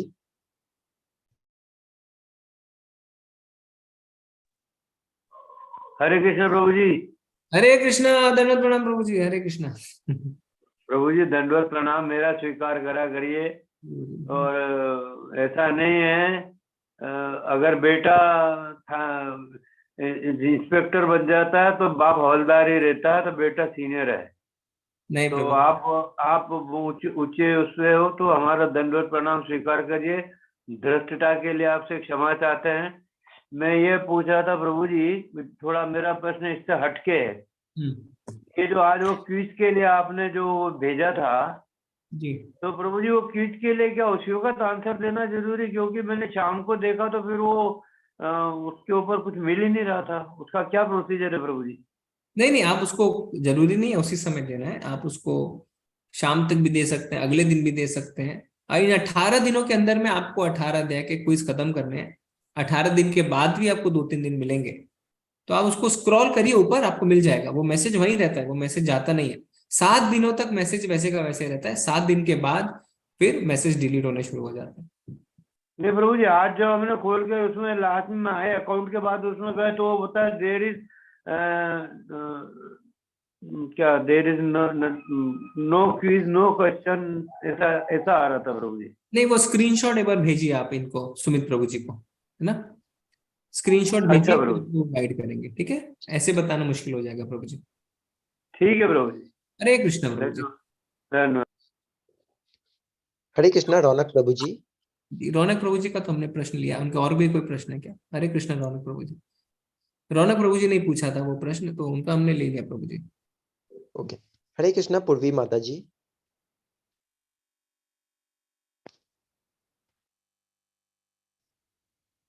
पूर्वी माता जी, आपका हैंड रेस था। हाँ, उनका हैंड डाउन हो गया। नेक्स्ट ले ले क्या प्रभु जी? जी प्रभु जी। हरे कृष्णा प्रवीण प्रभु जी। हरे कृष्णा प्रभु जी, धन्यवाद प्रणाम प्रभु जी। प्रभु जी, मेरा क्वेश्चन ये है कि जैसे भगवान ये अर्जुन जब भगवान की शरणागति लेते हैं तो तुरंत तो उन्होंने लिया नहीं होगा, तो मतलब कि थोड़ा बहुत कन्वर्सेशन भी हुआ होगा कि मतलब अर्जुन ने कैसे जाना कि मतलब क्या सोच के डिसाइड किया कि अभी तो अर्जुन भगवान तो जानता नहीं था कि ये भगवान है। तो कैसे डिसाइड किया कि मतलब कि इनकी शरण लेनी चाहिए मुझे? तो आपको ऐसा क्यों लगता है कि अर्जुन नहीं जानता था वो भगवान है? ऐसा क्यों उल्लेख किया है कि अर्जुन नहीं जानते थे वो भगवान है? एक्चुअली जब प्रभु जी जब भगवान जब अपना विराट रूप दिखा, भगवान खुद ही बोलते हैं ना अर्जुन को कि एक जगह की तुम मुझे एग्जैक्टली तो कर नहीं याद आ रहा। मैं बताता हूँ प्रभु जी, जब विराट रूप भगवान अपना दिखाते हैं तो अर्जुन ये नहीं कहता है कि अरे आप भगवान है, मुझे तो पता ही नहीं था। अर्जुन कहता है हे भगवान मुझे क्षमा करें, क्योंकि मैं आपको हे केशव हे यादव बोल के संबोधित करता था, मैं आपको अपने मित्र की तरह ट्रीट करता था, मैं आपका अपमान भी कर देता था। ठीक है, वो ये नहीं कहते हैं अरे आप भगवान थे आपने पहले नहीं बताया, नहीं। अर्जुन को पता था हमेशा से, और बहुत कम लोगों को पता था, और पांडव उनमें से थे जिनको पता था कि श्री कृष्ण भगवान है। इसीलिए कुंती महारानी महाभारत युद्ध के बाद जब भगवान द्वारका जाते हैं तो उनकी बहुत ही सुंदर स्तुति करती है ना, क्योंकि उन्हें पता था कि वो भगवान है। पर बीच बीच में भगवान अर्जुन को अपने माया में डालते रहते थे, जिससे कि वो ऐसी क्वेश्चन पूछे जिससे उनके मुख से भगवत गीता का ज्ञान निकले और हम बद्ध जीवों को उस ज्ञान के बारे में पता चले। अब शरणागति अर्जुन ने क्यों ली बिना वार्तालाप के? बहुत साधारण सी बात है ना। हमारे जीवन में अगर कोई ऐसी परिस्थिति आ जाए जब हमारी सारी क्षमता खत्म है ना, हम जितना सपोर्ट सिस्टम बना के रखते हैं, पैसे जुगाड़ के रखते हैं, एफडीज रखते हैं, सब खत्म, फिर सोर्स निकालते हैं हम, अरे पुलिस में मेरा सोर्स है, मेरा एक आईएएस ऑफिसर फ्रेंड है, अरे वो बिजनेसमैन, सारे सपोर्ट सिस्टम खत्म, कोई ना आपका फोन उठाता है, कोई आपकी मदद भी नहीं करता है, सब टाले जा रहे हैं। अब आप खड़े असहाय, आप क्या करेंगे? आप शरणागति लेंगे ना, लेंगे कि नहीं लेंगे? मान लीजिए आपका कोई भी ऐसी समस्या है जिसमें आपको समाधान तुरंत चाहिए, युद्ध स्थल था, अर्जुन को समाधान तुरंत चाहिए क्योंकि युद्ध होने वाला है, और अब उनके अंदर ऐसी भावना आ रही है कि मैं युद्ध ना करूं, सोचने का समय नहीं है। हमारे जीवन में भी ऐसी परिस्थितियां आती है। मान लीजिए हमारा कोई निकटतम व्यक्ति है ना, बीमार पड़ गया, हॉस्पिटल में है, हमारे पास पैसे खत्म हो चुके हैं, हॉस्पिटल वाले बोल रहे हैं जल्दी बताओ, है ना, 1 लाख रुपए का इंजेक्शन उन्हें लगाना है, ना आपके पास पैसे, ना आपका कोई प्रियजन आपको रेडी है, तो आप क्या करेंगे? आप शरणागति लेते हैं, हे भगवान मैं क्या करूं, अब मैं आपके शरणागत हूं, कृपा मेरा मार्गदर्शन करें। करते हैं कि नहीं करते हैं? तो अर्जुन ने वो किया, उसके लिए वेट करते हैं क्या कि हमारे किसी से वार्तालाप हो? नहीं। तो अर्जुन ने भी वही किया कि भगवान मैं क्या करूं, मैं तो आ गया युद्ध स्थल में, पर अब मैं युद्ध नहीं करना चाहता, मुझे आप कृपया गाइड करें, मैं करूं तो करूं क्या? फिर वार्तालाप शुरू होती है, फिर भगवान कहते हैं ना। तो ये तो बहुत ऑब्वियस सी चीज है प्रभु। ठीक है जी, हरे कृष्ण। एक दूसरा प्रश्न भी था जी। हरे कृष्ण जी प्रभु जी पूछिए। प्रभु जी, जो है कि अभी जैसे कि आत्मा अजर अमर है, शरीर मरता रहता है, लेकिन इसके बावजूद भी हम जैसे कि हमारे जैसे हमारे कई बड़े होते हैं जो हमें चाहते हैं, प्रेम करते हैं, अगर उनका जैसे डेथ हो जाता है, या जैसे घर में दादाजी नाना जी लोग हो गए, तो हम जानते हैं कि मतलब कि सिर्फ शरीर मरा है, लेकिन फिर भी हमें शोक क्यों होता है? और दूसरा चीज इसी में, शोक हो रहा है तो हम जैसे बोला गया कि जो अंत समय जो मनुष्य जिसका ध्यान करता है वैसा शरीर धारण करता है, तो हो सकता है कि हमारे जो बड़े हैं तो किसी और का ध्यान कर रहे हैं, भगवान का ध्यान ना आया हो, तो हम क्या कर सकते हैं उनके लिए कि मतलब कि जो मतलब कि जिनकी डेथ हो गई है तो उनके लिए हम क्या कर सकते हैं अब? जी जी जी जी। तो क्या होता है, हम शोक क्यों करते हैं? क्योंकि हम अज्ञान में है ना, हम बद्ध जीव हैं। इसीलिए तो भगवत गीता का ज्ञान हमें अपने जीवन में उतारना चाहिए। और श्रीमद् भागवतम भी आप पढ़ेंगे है ना, तो आप देखेंगे कि किस तरीके से जब पांडव जो 5 पुत्र थे है ना, उनको मार दिया गया था, तो किस तरीके से उस शोक से वो डील करते हैं। तो हमें जब हम शास्त्र पढ़ते हैं तो हमें ये ज्ञान मिलता है कि कैसे इन शोकों से हम डील करें। तो असली ज्ञान में तब हम स्थित होते हैं। अभी हमें ज्ञान नहीं है तो हम शोक करते हैं, पर जब हम ये समझ जाए, मान लीजिए कोई बहुत ही अच्छा भक्त है भगवान का, और मृत्यु के समय वो भगवान को याद करते करते अपना शरीर त्यागता है, तो प्रसन्नता होनी चाहिए कि उन्हें भगवत धाम निश्चित रूप से मिल गया है, क्योंकि भगवान ने कहा अंत काले च मामेव स्मरण मुक्त्वा कलेबरम यः प्रयाति समद्भावम याति नास्ति संशय। तो उससे हम शोक नहीं करते हैं। हमें जब ज्ञान नहीं रहता है तो हम शोक करते हैं, नंबर 1। नंबर 2, हम क्या कर सकते हैं? हम भगवान का कीर्तन कर सकते हैं, क्योंकि उससे अच्छा और कोई भी इस कलयुग में उपाय नहीं है। नवदा भक्ति जो होती है, यानी 9 तरीके की भक्ति में सबसे पहला जो है वो है श्रवणम। श्रवणम कीर्तनम स्मरणम, ये पहला 3 है। श्रवण यानी सुनना, कीर्तन करना और स्मरण करना। भगवान जो है वो हमारे कान से प्रवेश करके हमारे हृदय में आते हैं। श्रवणम भक्ति में बहुत आवश्यक है। तो जब हम कोई हमारे घर में मृत्यु होती है, हम भगवान का कीर्तन करते हैं, तो देवांगत आत्मा के लिए ये बहुत अच्छा है, भगवान के नाम का जप। तो इसलिए भगवान के नाम का कीर्तन और भगवान के नाम का जप जो है उससे अच्छा और कुछ भी नहीं रहता है। ठीक है प्रभु जी? Okay. Hare Krishna. Hare Krishna, thank you. प्रभु जी मैं थोड़े से चैट से ले लेता हूँ। जी प्रभु जी। इंसान किसी चीज को देखकर लस्ट क्यों होता है, इसके लिए क्या करें? हाँ, तो जैसा हमने देखा प्रभु जी, क्योंकि हम भोगना चाहते हैं, है ना। असल में हम यहाँ पे क्यों फंसे? आप प्रश्न पूछ सकते हैं कि भगवान कह रहे हैं दुखालयम, ये दुखालय है, तो भगवान ने हमें यहाँ पे क्यों भेजा? क्योंकि हमने भोग करने की इच्छा करी। हमने कहा भगवान आई वॉन्ट टू एंजॉय, तो भगवान कहते हैं ठीक है जाओ एंजॉय करो। और कितने लोग हैं ऐसे जो एंजॉय कर रहे हैं? सिर्फ 1/4। यानी जितनी आत्माएं हैं, नहीं जितनी आत्माएं नहीं, जितना जो 2 जगत है ना, एक आध्यात्मिक जगत और एक भौतिक जगत। तो जो भौतिक जगत है, जो मटीरियल वर्ल्ड है, वो है 1/4 हिस्से में, और जो आध्यात्मिक जगत है वो है 3/4 हिस्से में। तो 3/4 हिस्से में जितनी आत्माएं हैं वो भगवान की सेवा कर रही हैं, और 1/4 हिस्से में हम जो है वो हम खुद भोग करना चाहते थे। तो भगवान ने कहा कि ठीक है जाओ भोग करो। तो हमें नित्यबद्ध मतलब हम खाली भोग करना चाहते हैं, हमने भगवान की सेवा से मना कर दिया। हम कहते नहीं भगवान हम आपकी सेवा वेवा नहीं कर सकते, हमें खुद भोग करना है, दूसरे मेरी सेवा करें, हम ये चाहते हैं। भगवान कहते हैं ओके नो प्रॉब्लम, आप जाइए मटीरियल वर्ल्ड में, क्योंकि आप स्पिरिचुअल वर्ल्ड के लिए नहीं बने। स्पिरिचुअल वर्ल्ड में जो आत्माएं हैं वो क्या है? जीवेर स्वरूप होए कृष्ण नित्यदास, वो भगवान की सेवा में लगी रहती है, जिससे हमें शाश्वत सुख प्राप्त होता है। क्योंकि आप देखेंगे कि दूसरों की सेवा करके हमें सुख की आनंद अनुभूति होती है, पर हम यहाँ पे खुद की सेवा करवाना चाहते हैं। हम अपने जो प्रकृति है उस पर हम प्रभुत्व जताना चाहते हैं, है ना, नेचर पे हम अपना प्रभुत्व जताना चाहते हैं। तो उसके कारण हम लस्ट हमारे अंदर उत्पन्न होती है, हम भोगना चाहते हैं किसी भी चीज को, ठीक है। और जब हम भोगना चाहते हैं, जब प्रभुत्व जताना चाहते हैं, तो हमारा दुख का जो समय वो शुरू हो जाता है, क्योंकि हम भोगने के लिए नहीं बने, हम सेवा करने के लिए बने। हमें बहुत पॉजिटिविटी आ रही है क्लास अटेंड करके। जी माता जी धन्यवाद। एकादशी में मालाएं लिए जीव करूंगी जी। ओके जी माता जी। भगवत गीता ने मांसाहार पर क्या बोला है, कौन सा अध्याय श्लोक जरा प्रकाश दीजिए जी। तो गणेश प्रभु जी अभी हम आएंगे उस पर, ठीक है, अभी आप चिंता मत करिए। जो लास्ट के यूनिट्स हैं, जो 6 लास्ट के 6 अध्याय हैं, उसमें भगवान बताएंगे कि हमारा भोजन भी सात्विक, राजसिक और तामसिक हो सकता है, तब हम उसके ऊपर डिस्कशन करेंगे। ओके, मैंने भगवत गीता सुनी है, एक ना एक दिन मौत आएगी सबको, लेकिन फिर भी डर क्यों? हाँ ठीक है, तो रौनक प्रभु जी है ना, तो आपका तो प्रश्न का हमने उत्तर दे दिया है कि मौत को हमें भगवान के पास जाने का एक सुअवसर समझना है, ना कि उसे डरना है, ठीक है। ओके, अगर कोई हमें ढोंगी बोले, हमारा भक्ति का मजाक बनाए और हमारे साथ बुरा बिहेव करे, तो हम गुस्सा होना चाहिए? नहीं, हमें गुस्सा नहीं होना है।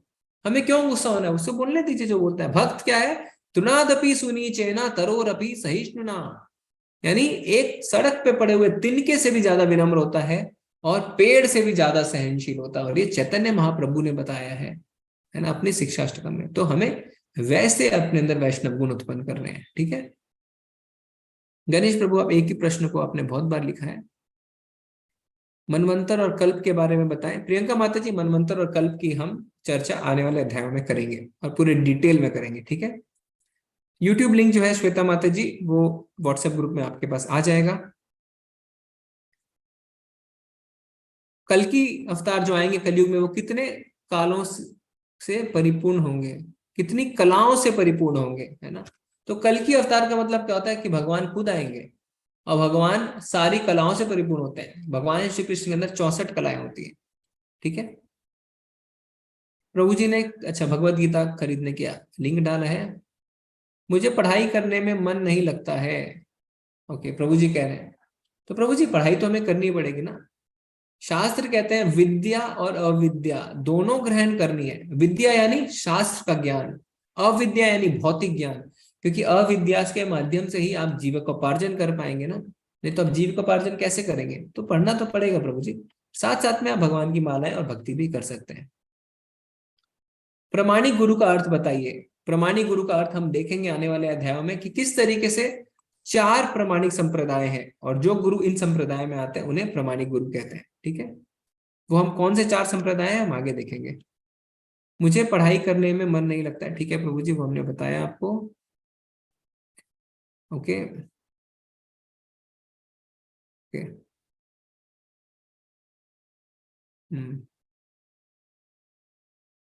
गुरु किसे बनाए?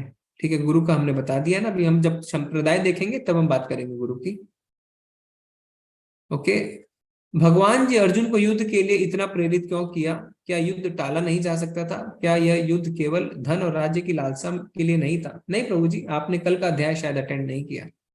तो इसमें हमने देखा था कि युद्ध कब हुआ? युद्ध तब हुआ जब सारी की सारी कोशिशें नाकाम हो गई, है ना। जब वापस आते हैं पांडव, तो वो क्या कहते हैं, हमारा राज्य वापस दे दो। कौरव मना कर देते हैं, ठीक है। फिर भी युद्ध से पहले भगवान शांति समझौता लेके जाते हैं और कहते हैं कि तुम 5 गांव दे दो 5 पांडवों को, क्योंकि वो क्षत्रिय हैं और क्षत्रिय का धर्म है वो राज्य करना। तो 5 गांव पे वो राज्य करेंगे। तो दुर्योधन क्या कहता है, मैं एक सुई की नोक भर जमीन नहीं दूंगा। फिर उनकी पत्नी के साथ दुर्व्यवहार, तो वो क्या करते हैं, उनको गांव तक देने के लिए मना कर दिए थे। तो उनको विवश होकर युद्ध करना पड़ा। फिर भी अर्जुन युद्ध स्थल में खड़ा होकर कह रहा है मैं युद्ध नहीं करूंगा, है ना। तो ऐसा नहीं है कि ये जो आप कह रहे हैं कि धन और राज्य पांडवों की तरफ से नहीं था, कौरवों की तरफ से ये लालसा थी राज्य की और धन की। आसुरी स्वभाव उनके अंदर था, तो इसीलिए उन्हें युद्ध करना पड़ा, ठीक है। गुरु दक्षिणा लेने के लिए, गुरु दीक्षा प्रभु जी, गुरु दीक्षा लेने के लिए कैसे गुरु की तलाश करें? तो जब हम संप्रदाय के बारे में बात करेंगे आने वाले अध्याय में, तब हम बात करेंगे प्रभु जी। मेरा प्रश्न ये है कि भगवान जी की ही सारथी क्यों बने अर्जुन के, कोई और क्यों नहीं सारथी बने? हाँ, तो अच्छी बात है ना, क्योंकि जब अर्जुन और दुर्योधन दोनों गए भगवान के पास, भगवान उस समय आराम कर रहे थे। अर्जुन भगवान के पैरों के पास बैठते हैं और दुर्योधन भगवान के सिर के पास। तो जब भगवान की आंखें खुलती हैं तो सबसे पहले वो अर्जुन को देखते हैं। वो कहते हैं हाँ अर्जुन, तुम्हें क्या चाहिए, मांगो। तो दुर्योधन कहते हैं नहीं नहीं, मैं पहले आया हूं, मुझे मांगना है। तो भगवान कहते हैं मैंने पहले अर्जुन को देखा है, अर्जुन पहले लेगा। तो अर्जुन कहते हैं भगवान मुझे आप चाहिए। तो दुर्योधन हंसता है, बोलता है ये तो भावुक है, मुझे तो आपकी सेनाएं चाहिए। और भगवान ने ये भी लिया था प्रण कि वो क्या है, अस्त्र शस्त्र नहीं उठाएंगे। तो अब भगवान को चुनते हैं। भगवान ने बोला कि मैं कोई अस्त्र नहीं उठाऊंगा। तो सारथी जो होता है वो बहुत ही आवश्यक है। सारथी कोई जो होता है ना, सारथी के कारण युद्ध जीत और हारा भी जा सकता है, क्योंकि इतना समय नहीं रहता है कि योद्धा अपने सारथी को बोले बाएं चलो दाएं चलो। नहीं, सारथी को अपना वहां पे बुद्धि और विवेक का इस्तेमाल करना पड़ता है और देखना पड़ता है कि उसके रथ पे जो योद्धा है वो कौन से योद्धा से लड़ेगा, अभी वार बाएं से हो रहा है या वार दाएं से हो रहा है। और सारथी को लात मार के डायरेक्शन बताई जाती है। जी हाँ, है ना। ऐसे नहीं बोलता है take left take right take straight, नहीं। इतना युद्ध में व्यस्त रहता है योद्धा कि वो लात मारते हैं उनके कंधे पे, बाएं कंधे पे लात मारी तो बाएं लो, दाएं कंधे पे लात मारी तो दाएं लो। तो भगवान ने ये सेवा स्वीकार करी। तो भगवान भक्त वत्सल है ना, अपने भक्तों के लिए वो कुछ भी करते हैं। ओके ओके, मुझे पढ़े हुए कॉन्सेप्ट ज्यादा समझ तक रिटेन नहीं रह पाते, बार बार अभ्यास करने पर भी मैं और एंड में प्रेशर सिचुएशन में याद नहीं कर पाता, कृपया मार्गदर्शन। हाँ, तो कोई बात नहीं प्रभु जी, इसमें क्या है ना, मन को शांत करना है। मन जब शांत होता है तो प्रेशर नहीं बनता हमारे ऊपर। मन शांत करने की क्या विधि है, हम कल के अध्याय में देखने वाले हैं। कल का अध्याय बहुत ही महत्वपूर्ण होने वाला है और कल हम आपको महामंत्र के बारे में बताएंगे, जिससे हमारा मन शांत होता है। और जब मन शांत होगा तो घबराहट, प्रेशर बनना, एक्सपेक्टेशन, ये सारी चीजें अपने आप रिजॉल्व हो जाएंगी ना। ठीक है, ओके ठीक है प्रभु जी, आप चैट से ले सकते, हैंड रेज ले सकते हैं। ओके, हरे कृष्णा राजेश प्रभु जी। हाँ, हरे कृष्णा। हरे कृष्णा। हाँ, मेरा सवाल है कि आप अभी बात कर रहे हैं, मैं सुन रहा हूँ, तो ये आत्मा बात कर रही है और आत्मा सुन रही है कि मन बात कर रहा है, मन सुन रहा है, या कौन है? और ये मन आत्मा इतने सब अलग अलग चीज क्यों है? तो सब अलग अलग चीज क्यों है? तो आप सब क्या चाहते हैं, सब एक ही चीज हो? बड़ा कॉम्प्लेक्स है ना। हाँ, हाँ, तो ये ऐसा क्यों है मीन्स? और क्यों है? अभी आप बोल रहे तो आप आत्मा है, तो ये कैसे समझे कि आप आत्मा है, मैं आत्मा हूँ जी जी, और तो कैसे मैं अमर समझेंगे? हूँ? हाँ जी जी, कैसे समझे? तो जैसा पहले हमने अभी क्लास में उदाहरण दिया, आप अपनी फोटो उठा के देखिए ना, पहले बचपन की। हाँ जब आप बचपन की फोटो उठाते हैं तो आप अपना चेहरा देख के खुद ही चौंक जाते हैं और कहते हैं ये मैं हूँ। हाँ तो फिर आपकी माँ कहती है हाँ ये तुम ही हो, तुम बड़े अच्छे लगते थे जब 5 साल के थे। तो आप कहेंगे अरे मैं तो खुद ही को नहीं पहचान पा रहा। तो ये जो आप कह रहे हैं मैं हूं, मैं खुद को नहीं पहचान पा रहा, कौन है वो? हाँ आप तो अपने आप तो देख रहे हैं अपने आप को और आप अपने आप को ही नहीं पहचान पा रहे। तो वो शरीर आप देख रहे हैं ना, आप हाँ अपनी आप आत्मा है, इसीलिए आप कह रहे हैं मैं, मेरा शरीर, मेरा हाथ, मेरा पैर। हाँ और अंदर ही अंदर हमें क्या महसूस होता है कि मैं तो नहीं बदला। आप किसी से साल भर बाद मिलते हैं, बड़े बदल गए हो तुम, तो वो आपके शरीर को देख के बोलता है बदल गए, पर आप अंदर ही अंदर क्या सोचते हैं, अरे मैं तो बिल्कुल नहीं बदला, ये ऐसा क्यों बोल रहे हैं? हाँ क्योंकि आत्मा नहीं बदलती, आत्मा हमेशा वैसी रहती है और शरीर हमारा बदलता है। हाँ वही आत्मा। तो वो कैसे जाने कि हम आत्मा है? कि मैं अभी बोल रहा हूँ तो मैं आत्मा बोल रहा हूँ कि ये सुनने वाला भी आत्मा है, बोलने वाला भी आत्मा ही है क्या? हाँ, तो ये प्रभु जी जो हमने उदाहरण दिया, तो इससे आपको ये तो समझ में आ गया ना कि शरीर के अंदर आत्मा है, ठीक है। हाँ हाँ, अभी क्या है कि जो हमारे अंदर 3 शरीर है, 3 लेयर है। पहला सबसे अंदर आत्मा, हाँ आत्मा के ऊपर एक लेयर है सूक्ष्म शरीर। सूक्ष्म शरीर को हम बोलते हैं सटल बॉडी। हाँ वो है मन, बुद्धि और अहंकार, हाँ यानी mind, intelligence and false ego. अच्छा और फिर उसके ऊपर जो शरीर हम देख रहे हैं, जो हमें दिखता है, वो है ग्रॉस बॉडी, जिसे कहते हैं स्थूल शरीर। एक सूक्ष्म शरीर और एक स्थूल शरीर। और जो हमारा स्थूल शरीर है वो बना है 5 महाभूत से, अग्नि, जल, वायु, आकाश और पृथ्वी। अब जब हमारा शरीर क्रिया कर रहा है, या मैं आपसे बात कर रहा हूँ, या आप मुझे सुन रहे हैं, या आप बात कर रहे हैं मैं सुन रहा हूँ, तो सारी चीजें एक साथ काम कर रही है, अलग अलग नहीं है। सारी चीजें एक साथ काम कर रही है ना। हमारा आत्मा भी इसमें इन्वॉल्व है, हमारी इंद्रियां भी इन्वॉल्व है, हमारा मन भी इन्वॉल्व है, हमारी बुद्धि भी इन्वॉल्व है, हमारा अहम भी इन्वॉल्व है। अभी आगे हम देखेंगे, एक इन सारी चीजों को एक रथ के माध्यम से समझाया जाता है शास्त्रों में। अच्छा रथ क्या है? रथ में है 5 घोड़े। हाँ 5 घोड़े में 5 लगाम है। लगाम एक सारथी के हाथ में है और सारथी के पीछे एक पैसेंजर बैठा है, ठीक है। तो ये रथ है हमारा शरीर। बराबर 5 घोड़े हमारे इंद्रियां, आंख, नाक, कान, मुंह, त्वचा।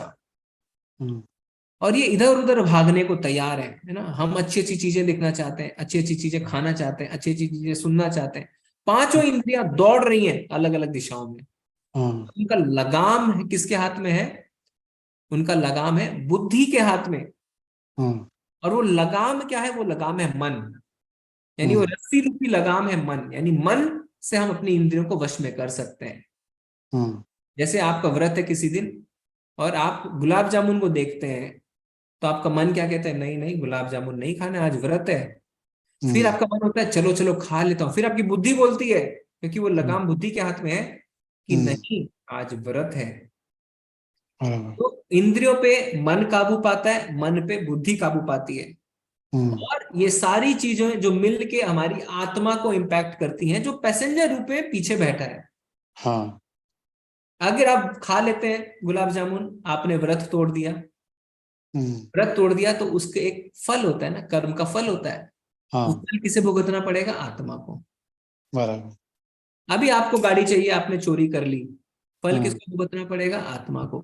क्योंकि कभी कभी मन इतना ज्यादा पावरफुल हो जाता है कि बुद्धि को भी डाउन कर देता है। इसीलिए जो हम शास्त्र पढ़ते हैं, हम अपने मन को वश में करने के लिए पढ़ते हैं, अपनी इंद्रियों को वश में करने के लिए पढ़ते हैं।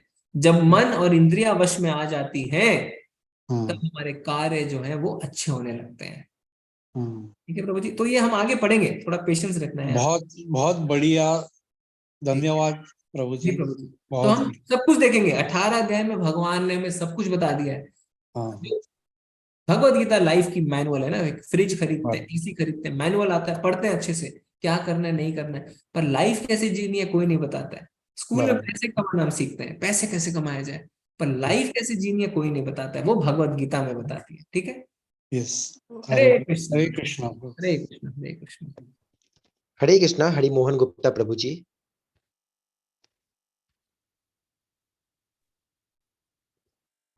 हरे कृष्ण प्रभु जी। हरे कृष्ण। हरे कृष्ण प्रभु जी, अब मेरी आवाज आ रही है? हाँ जी प्रभु जी बोलिए।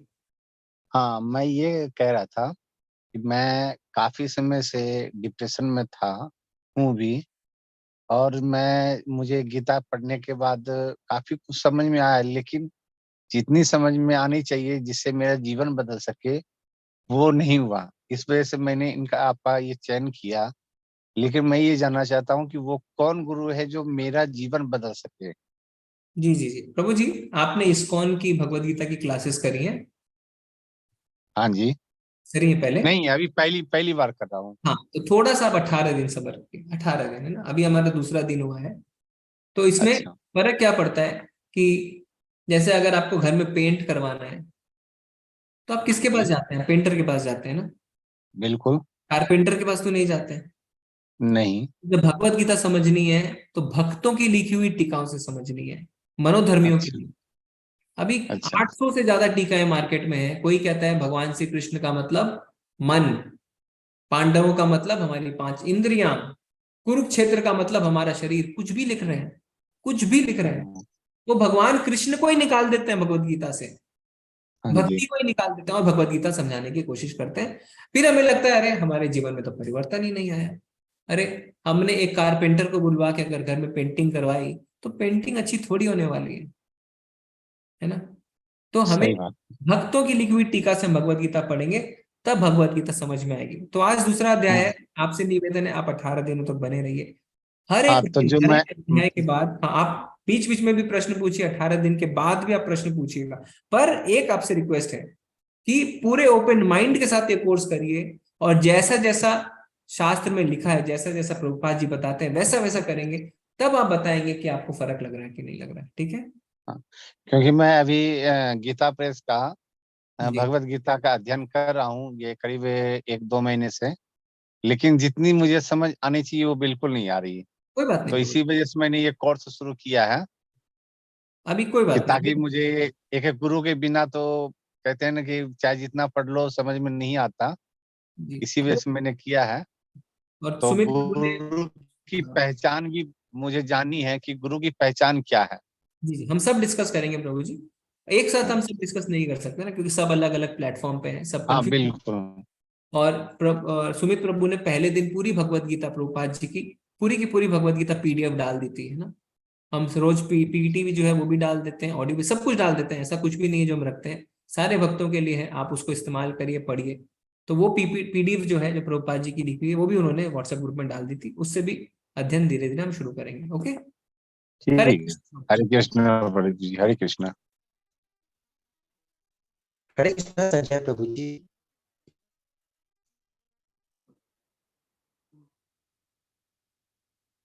हरे कृष्ण। हरे ठीक है प्रभु जी, अगला लेते हैं। हरे कृष्णा, आवाज आ रही मेरी? जी प्रभु जी, हरे कृष्ण। हाँ सर, मैं ये कहना चाह रहा था, आदमी मरने के बाद क्या मनुष्य योनि में ही जाता है या कहीं और जाती है आत्मा? जी जी जी दूसरा एक और क्वेश्चन था। हाँ, दूसरा क्वेश्चन ये था कि भीष्म पितामह जी को पता था ये प्रभु भगवान है, भगवान श्री कृष्ण, तो उन्होंने युद्ध को नहीं रोकवाया? जी। तो जो आपका पहला प्रश्न है कि मनुष्य के मरने के बाद कौन सी योनि मिलती है, तो वो निर्भर करता है। ये भगवान ने हमें जवाब दिया ना, भगवान हमें बताने वाले हैं आगे के अध्यायों में कि जैसे जैसे हमारे गुण होते हैं, प्रकृति के 3 गुण का जो अध्याय आने वाला है 14वें अध्याय में हम देखेंगे, उसमें भगवान कहते हैं कि जो जिस गुण में होता है उस गुण के हिसाब से अगले शरीर मिलते हैं। तो रजोगुणी जो होता है वो मनुष्य जीवन में वापस आता है इसी पृथ्वी पे। तमोगुणी जो होता है वो निम्न लोकों में जाता है, पशु योनि में। और जो रज सतोगुण में मरता है वो उच्च लोकों में जाता है, स्वर्ग इत्यादि में जा सकता है।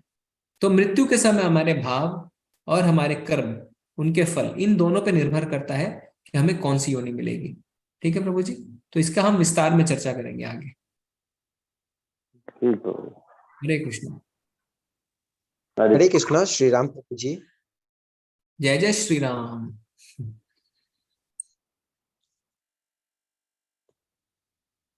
ओके, हरे हरे कृष्ण। कृष्ण प्रभु जी। नहीं कर पा रहे हैं प्रभु जी। हरे कृष्णा ललित प्रभु जी। हरे कृष्णा जी। हरे कृष्णा प्रभु जी। मैं सिर्फ ये पूछ रहा था कि 24 घंटे कृष्ण जी का ध्यान रहे, इसके लिए क्या उपाय किया जा सकता है? जी, बहुत ही सुंदर प्रश्न है आपका, और कल हम उसको बताने वाले हैं आपको प्रभु जी। ठीक, कल के धन्यवाद। अध्याय में बताएंगे, क्योंकि भगवान कहते हैं सततम कीर्तयन्तो माम, हर समय मुझे याद करो, मन मना भव मद भक्तो, मन में मुझे याद करो। कैसे करें वो हम कल जानेंगे प्रभु जी, ठीक है? ठीक है जी। हरे कृष्णा रिकॉर्ड स्टूडियो प्रभु जी करके।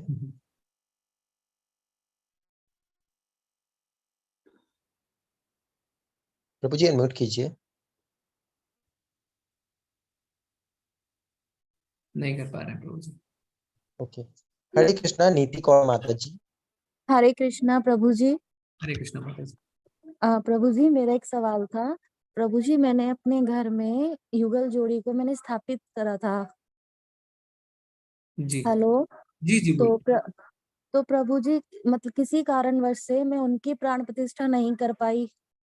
तो प्रभु जी उस चक्कर में मतलब कुछ ना कुछ लगा रहता है घर में बीमारी को लेकर। तो मुझे क्या करना चाहिए? नहीं नहीं, पहली बात तो अपने दिमाग से निकाल दीजिए कि अगर आप भगवान की अर्च विग्रह घर पर रखते हैं, प्राण प्रतिष्ठा नहीं करवा पाते हैं, तो घर में बीमारियां हैं। ये बात जो है ना, ये पूरा दिमाग से आप निकाल दीजिए। भगवान कहते हैं कि मैं सबका हितैषी हूं, भोक्तारम यज्ञ तपसाम सर्वलोक महेश्वरम, सूर्यदम सर्वभूतानाम ज्ञात्वा माम शांति मृच्छति, कि मैं सभी जीवात्माओं का परम हितैषी हूं। भगवान हमारे पिता हैं, परम पिता। अहम बीज प्रदापिता, कोई पिता अपने बच्चों का बुरा नहीं चाहता। इस बात पे हमें अटल विश्वास होना चाहिए सबसे पहले, हाँ जी। है ना? तो अगर हम भगवान की अर्च विग्रह मूर्ति की प्राण प्रतिष्ठा नहीं करवा पा रहे, तो भगवान हमें बीमारियां दे रहे हैं, ये गलत है। ये सब दिमाग से निकाल दीजिए। हम प्रभु जी भगवान को मुझे किसी ने कहा कि आपके घर में इसीलिए हो रहा है कि आपने प्राण प्रतिष्ठा नहीं करी है। आप अपनी युगल जोड़ी को किसी मंदिर में 15 या 21 दिन के लिए रखाइए। गुरुजी मेरा दिल नहीं मानता। माता जी, इन कर्म कांड को आप छोड़िए, ठीक है? क्योंकि कर्म कांडी ये सब करके ही होंगे, है ना? उनको हाँ जी। आप भगवत गीता में जो ज्ञान है उसको हम जानते हैं। भगवान क्या कहते हैं? भगवान ये नहीं कहते हैं। और भगवान जब आप अपने घर में अर्च विग्रह लाए, प्राण प्रतिष्ठा आप नहीं कर पा रहे, तो कोई बात नहीं, आप उनको भोग लगाते हैं, है ना? उनको आप फूल हाँ चढ़ाते हैं। जी। हाँ भगवान जी। कहते हैं पत्रम पत्रम पुष्पम फलम तोयम यो में भक्त्या प्रयच्छति, यानी जो मुझे एक तुलसी का पत्र चढ़ाता है, पत्रम पुष्पम जो मुझे पुष्प चढ़ाता है, फल चढ़ाता है, और तोयम यानी जल, यानी भगवान कहते हैं मेरी भक्ति तो इतनी सरल है कि एक तुलसी का पत्र, एक फल, थोड़ा सा पानी और फूल, इसमें ही मैं खुश हो जाता हूं। कोई बड़ी बड़ी चीजों की मेरी डिमांड नहीं है। पर यो में भक्त्या प्रयच्छति, भक्त्या यानी भक्ति भाव से। भगवान भक्ति के भूखे हैं, भगवान इन सब चीजों के भूखे नहीं है। हाँ जी। तो हमें भक्ति भाव से भगवान की अगर हम सेवा कर रहे हैं, अगर आप उन्हें भोग लगा रहे हैं, उनको फूल चढ़ाते हैं, उनको जल अर्पित करते हैं, तो आप बाकी सब चीजें दिमाग से निकाल दीजिए। अब जहां तक रही घर की परिस्थिति की बात, हाँ जी। तो वो क्या है? भक्ति रस अमृत सिंधु में रूप गोस्वामी बताते हैं कि हमारे पाप रूपी जो बीज है ना, वो धीरे धीरे अंकुरित होते हैं। तो हमने बहुत सारे कर्म कर रखे हैं प्रीवियस जन्म में, बहुत सारे कर्म, और उनके फल जो हैं वो हमारे प्रारब्ध बन के आते हैं। अच्छे कर्म भी हैं, बुरे कर्म भी हैं। तो जो प्रारब्ध है, यानी जो फल फलीभूत हो चुके हैं, उसको हम भोग रहे हैं। आज आज जो हम भोग रहे हैं वो हमारे पुराने जन्म के कर्म भोग रहे हैं। तो हमारे कर्म अच्छे नहीं होंगे तो हम भोग रहे हैं। कोई बीमार है, कोई गरीब है, कोई किसी चीज से तंग है, कोई किसी चीज से परेशान है। ये सारे क्या है? ये सारे हमारे पूर्व कर्म के जन्म है, उनके कारण है।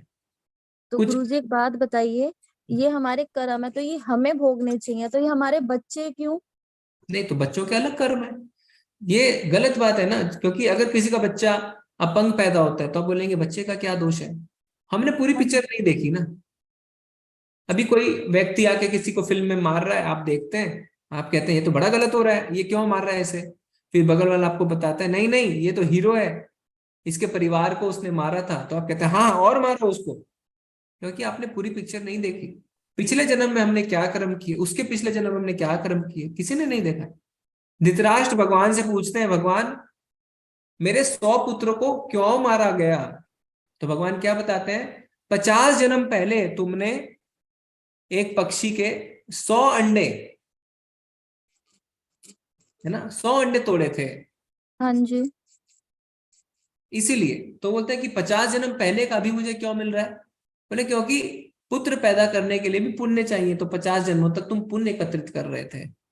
तो किस जन्म में हमने क्या किया हमें नहीं पता है, ठीक है। तो इन सब चीजों से हमें ऊपर उठना है। मेरे बच्चे का क्या दोष, मेरा क्या दोष, मेरे पति का क्या दोष, इसका क्या दोष, उसका क्या दोष, ये अज्ञानता है। भगवान किसी के साथ भी गलत नहीं करते हैं, भगवान बड़े फेयर हैं। भगवान बताते हैं मैं ना तो किसी से द्वेष करता हूं ना ही पक्षपात करता हूं। भगवान 9वें अध्याय के 29वें श्लोक में हमने बताने वाले हैं, क्या बताएंगे भगवान, सम्मोहम सर्वभूतेषु ना में द्वेषोस्ति ना प्रिया, कि मैं किसी से द्वेष नहीं करता हूं। तो हम सोच रहे हैं मेरे बच्चा क्यों दुख पा रहे हैं, तो भगवान थोड़ी ना किसी से द्वेष करते हैं। और ना ही मैं किसी से प्रेम करता हूं, यानी किसी का बच्चा अगर सुख में है तो ऐसा नहीं कि भगवान उसे प्रेम करते हैं। तो यानी भगवान क्या करते हैं, ये भजंती तु माम भक्त्या मयि तेषु चाप्य हम, पर जो मेरी भक्ति करता है वो मेरा मित्र है और मैं भी उसका मित्र हूं। हाँ इसीलिए जी। भगवान 18वें अध्याय में हमें बताएंगे सर्वधर्मान परित्यज माम एकम शरणम व्रज अहम त्वं सर्व पापेभ्यो मोक्षयिष्यामि मा शुचा। मेरी शरण में आ जाओ, मैं तुम्हें तुम्हारे पापों से मुक्त कर दूंगी। तो बस हमें गुरुजी भगवान आपसे ये की आखिरी सवाल है। माता जी आपने, अच्छा ठीक है बोलिए। गुरुजी मतलब अपने घर में कितने इंच के विग्रह रखने चाहिए। माता जी ऐसा इसमें कोई ऐसा नहीं है, बट विग्रह का मतलब काफी सेवा है, तो सेवा आपको करनी पड़ेगी विग्रह रखेंगे तो। गुरुजी मेरे घर में 18 इंच के विग्रह हैं और मैं सेवा तो खूब अच्छे से करते हैं हम। हाँ तो ठीक है माता जी, आपके मन में संशय जो है ना कि उनके कारण गड़बड़ है वो निकाल दीजिए। ठीक है, राधे राधे गुरुजी। हरे कृष्ण। हरे कृष्णा अंबुज प्रभु जी।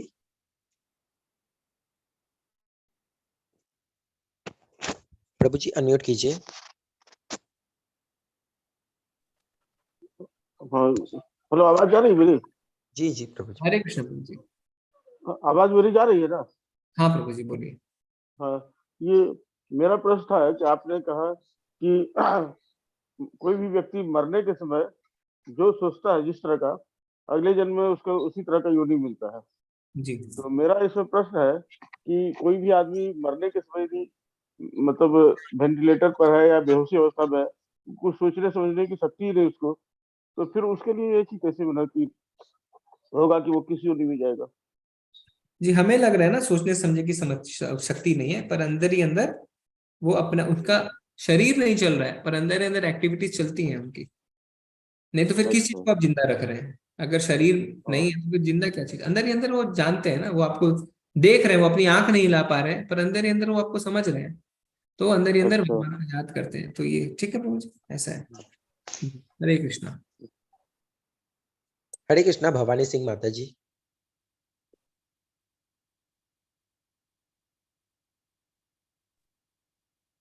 हरे कृष्णा। हरे कृष्णा प्रभु जी। हरे कृष्णा, प्रणाम गुरुदेव जी। हरे कृष्णा प्रभु जी। गुरु जी मैं ये कह रहा था, ये डेली जो लाइव ये वीडियो डल जाएंगे, आज का वीडियो भी डलेगा जी जी। क्या गुरु जी मेरा एक छोटा सवाल था, आज के टाइम में ये साधु संत हैं, एक मेरे रिश्तेदार हैं जिन्होंने रामपाल बाबा से दीक्षा ली थी, तो मैं तो भगवान पे अटूट विश्वास रखता हूँ और हमेशा रखूंगा, लेकिन वो लोग ऐसा बताते हैं कि ब्रह्म विष्णु महेश के भी पिता है, ये है वो, इस तरीके से भ्रांति करके आदमी का मन विचलित करते हैं, तो इसके बारे में थोड़ा कुछ बताएं।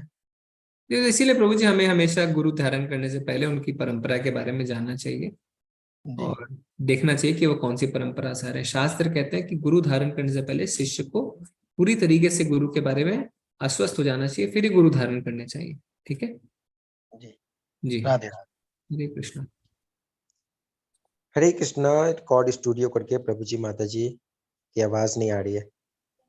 हेलो। हाँ। जी प्रभु जी हरे कृष्णा। मेरा आवाज आ रहा है? जी प्रभु जी बोलिए। हरे कृष्ण प्रभु। जी प्रभु जी। प्रभु जी, जब हम भगवत की शरण में आए हैं तो एज ए स्टूडेंट हमारे पास वैसे कोई सवाल होना ही नहीं चाहिए, क्योंकि भगवत जो है सारे जवाबों का जो है एक ही मात्र साधन है। बस मैं आपसे इतना ही पूछना चाहता हूँ कि यदि मैं अपनी सेवाएं दे पाऊँ तो किस तरीके से दे सकता हूँ? जी जी, बहुत तरीके हैं प्रभु जी सेवा देने के लिए। तो अभी आप पहली बार जुड़े हैं? जी। हाँ, तो आप पहले हमारे साथ बने रहिए।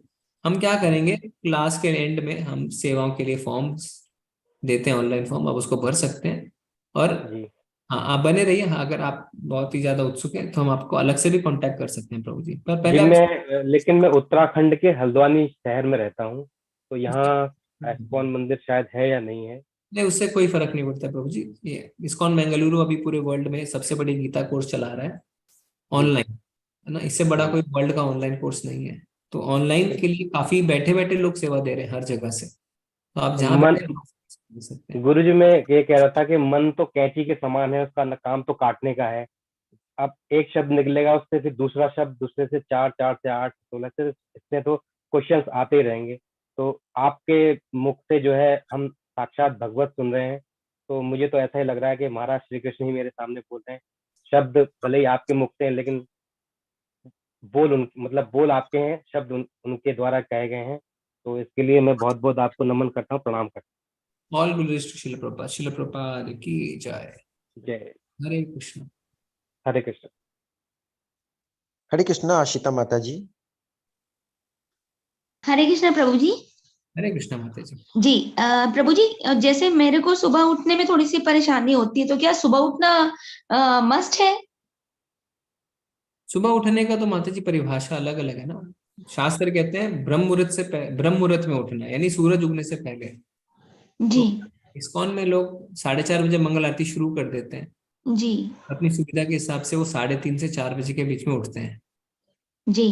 जी। तो प्रभु जी, जैसे लेट नाइट होते हैं सोने में, थोड़ा घर का रूटीन कुछ ऐसा है, तो फिर उसके लिए यदि उठने का है तो फिर कैसे करें? हाँ, तो जल्दी तो सोना पड़ेगा माता जी। जल्दी उठना है तो जल्दी सोना पड़ेगा। तो कुछ भक्त ऐसा करते हैं, सपोज दे रही है, जैसे अभी अपना ही क्लास चल रही है ना 11 बजे तक, जी। फिर सुबह उठते हैं जल्दी, और दिन में अगर उनको समय मिलता है तो दिन में थोड़ा आराम करते हैं, ऐसा करते हैं। लेकिन सुबह उठना ज्यादा जरूरी है। भक्ति की शुरुआत होती है सुबह जल्दी उठने से। जी। जी।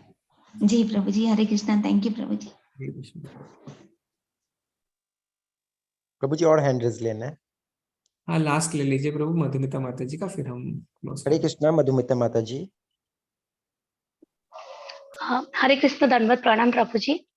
At first, many thanks for giving us such a valuable knowledge, prabhu ji.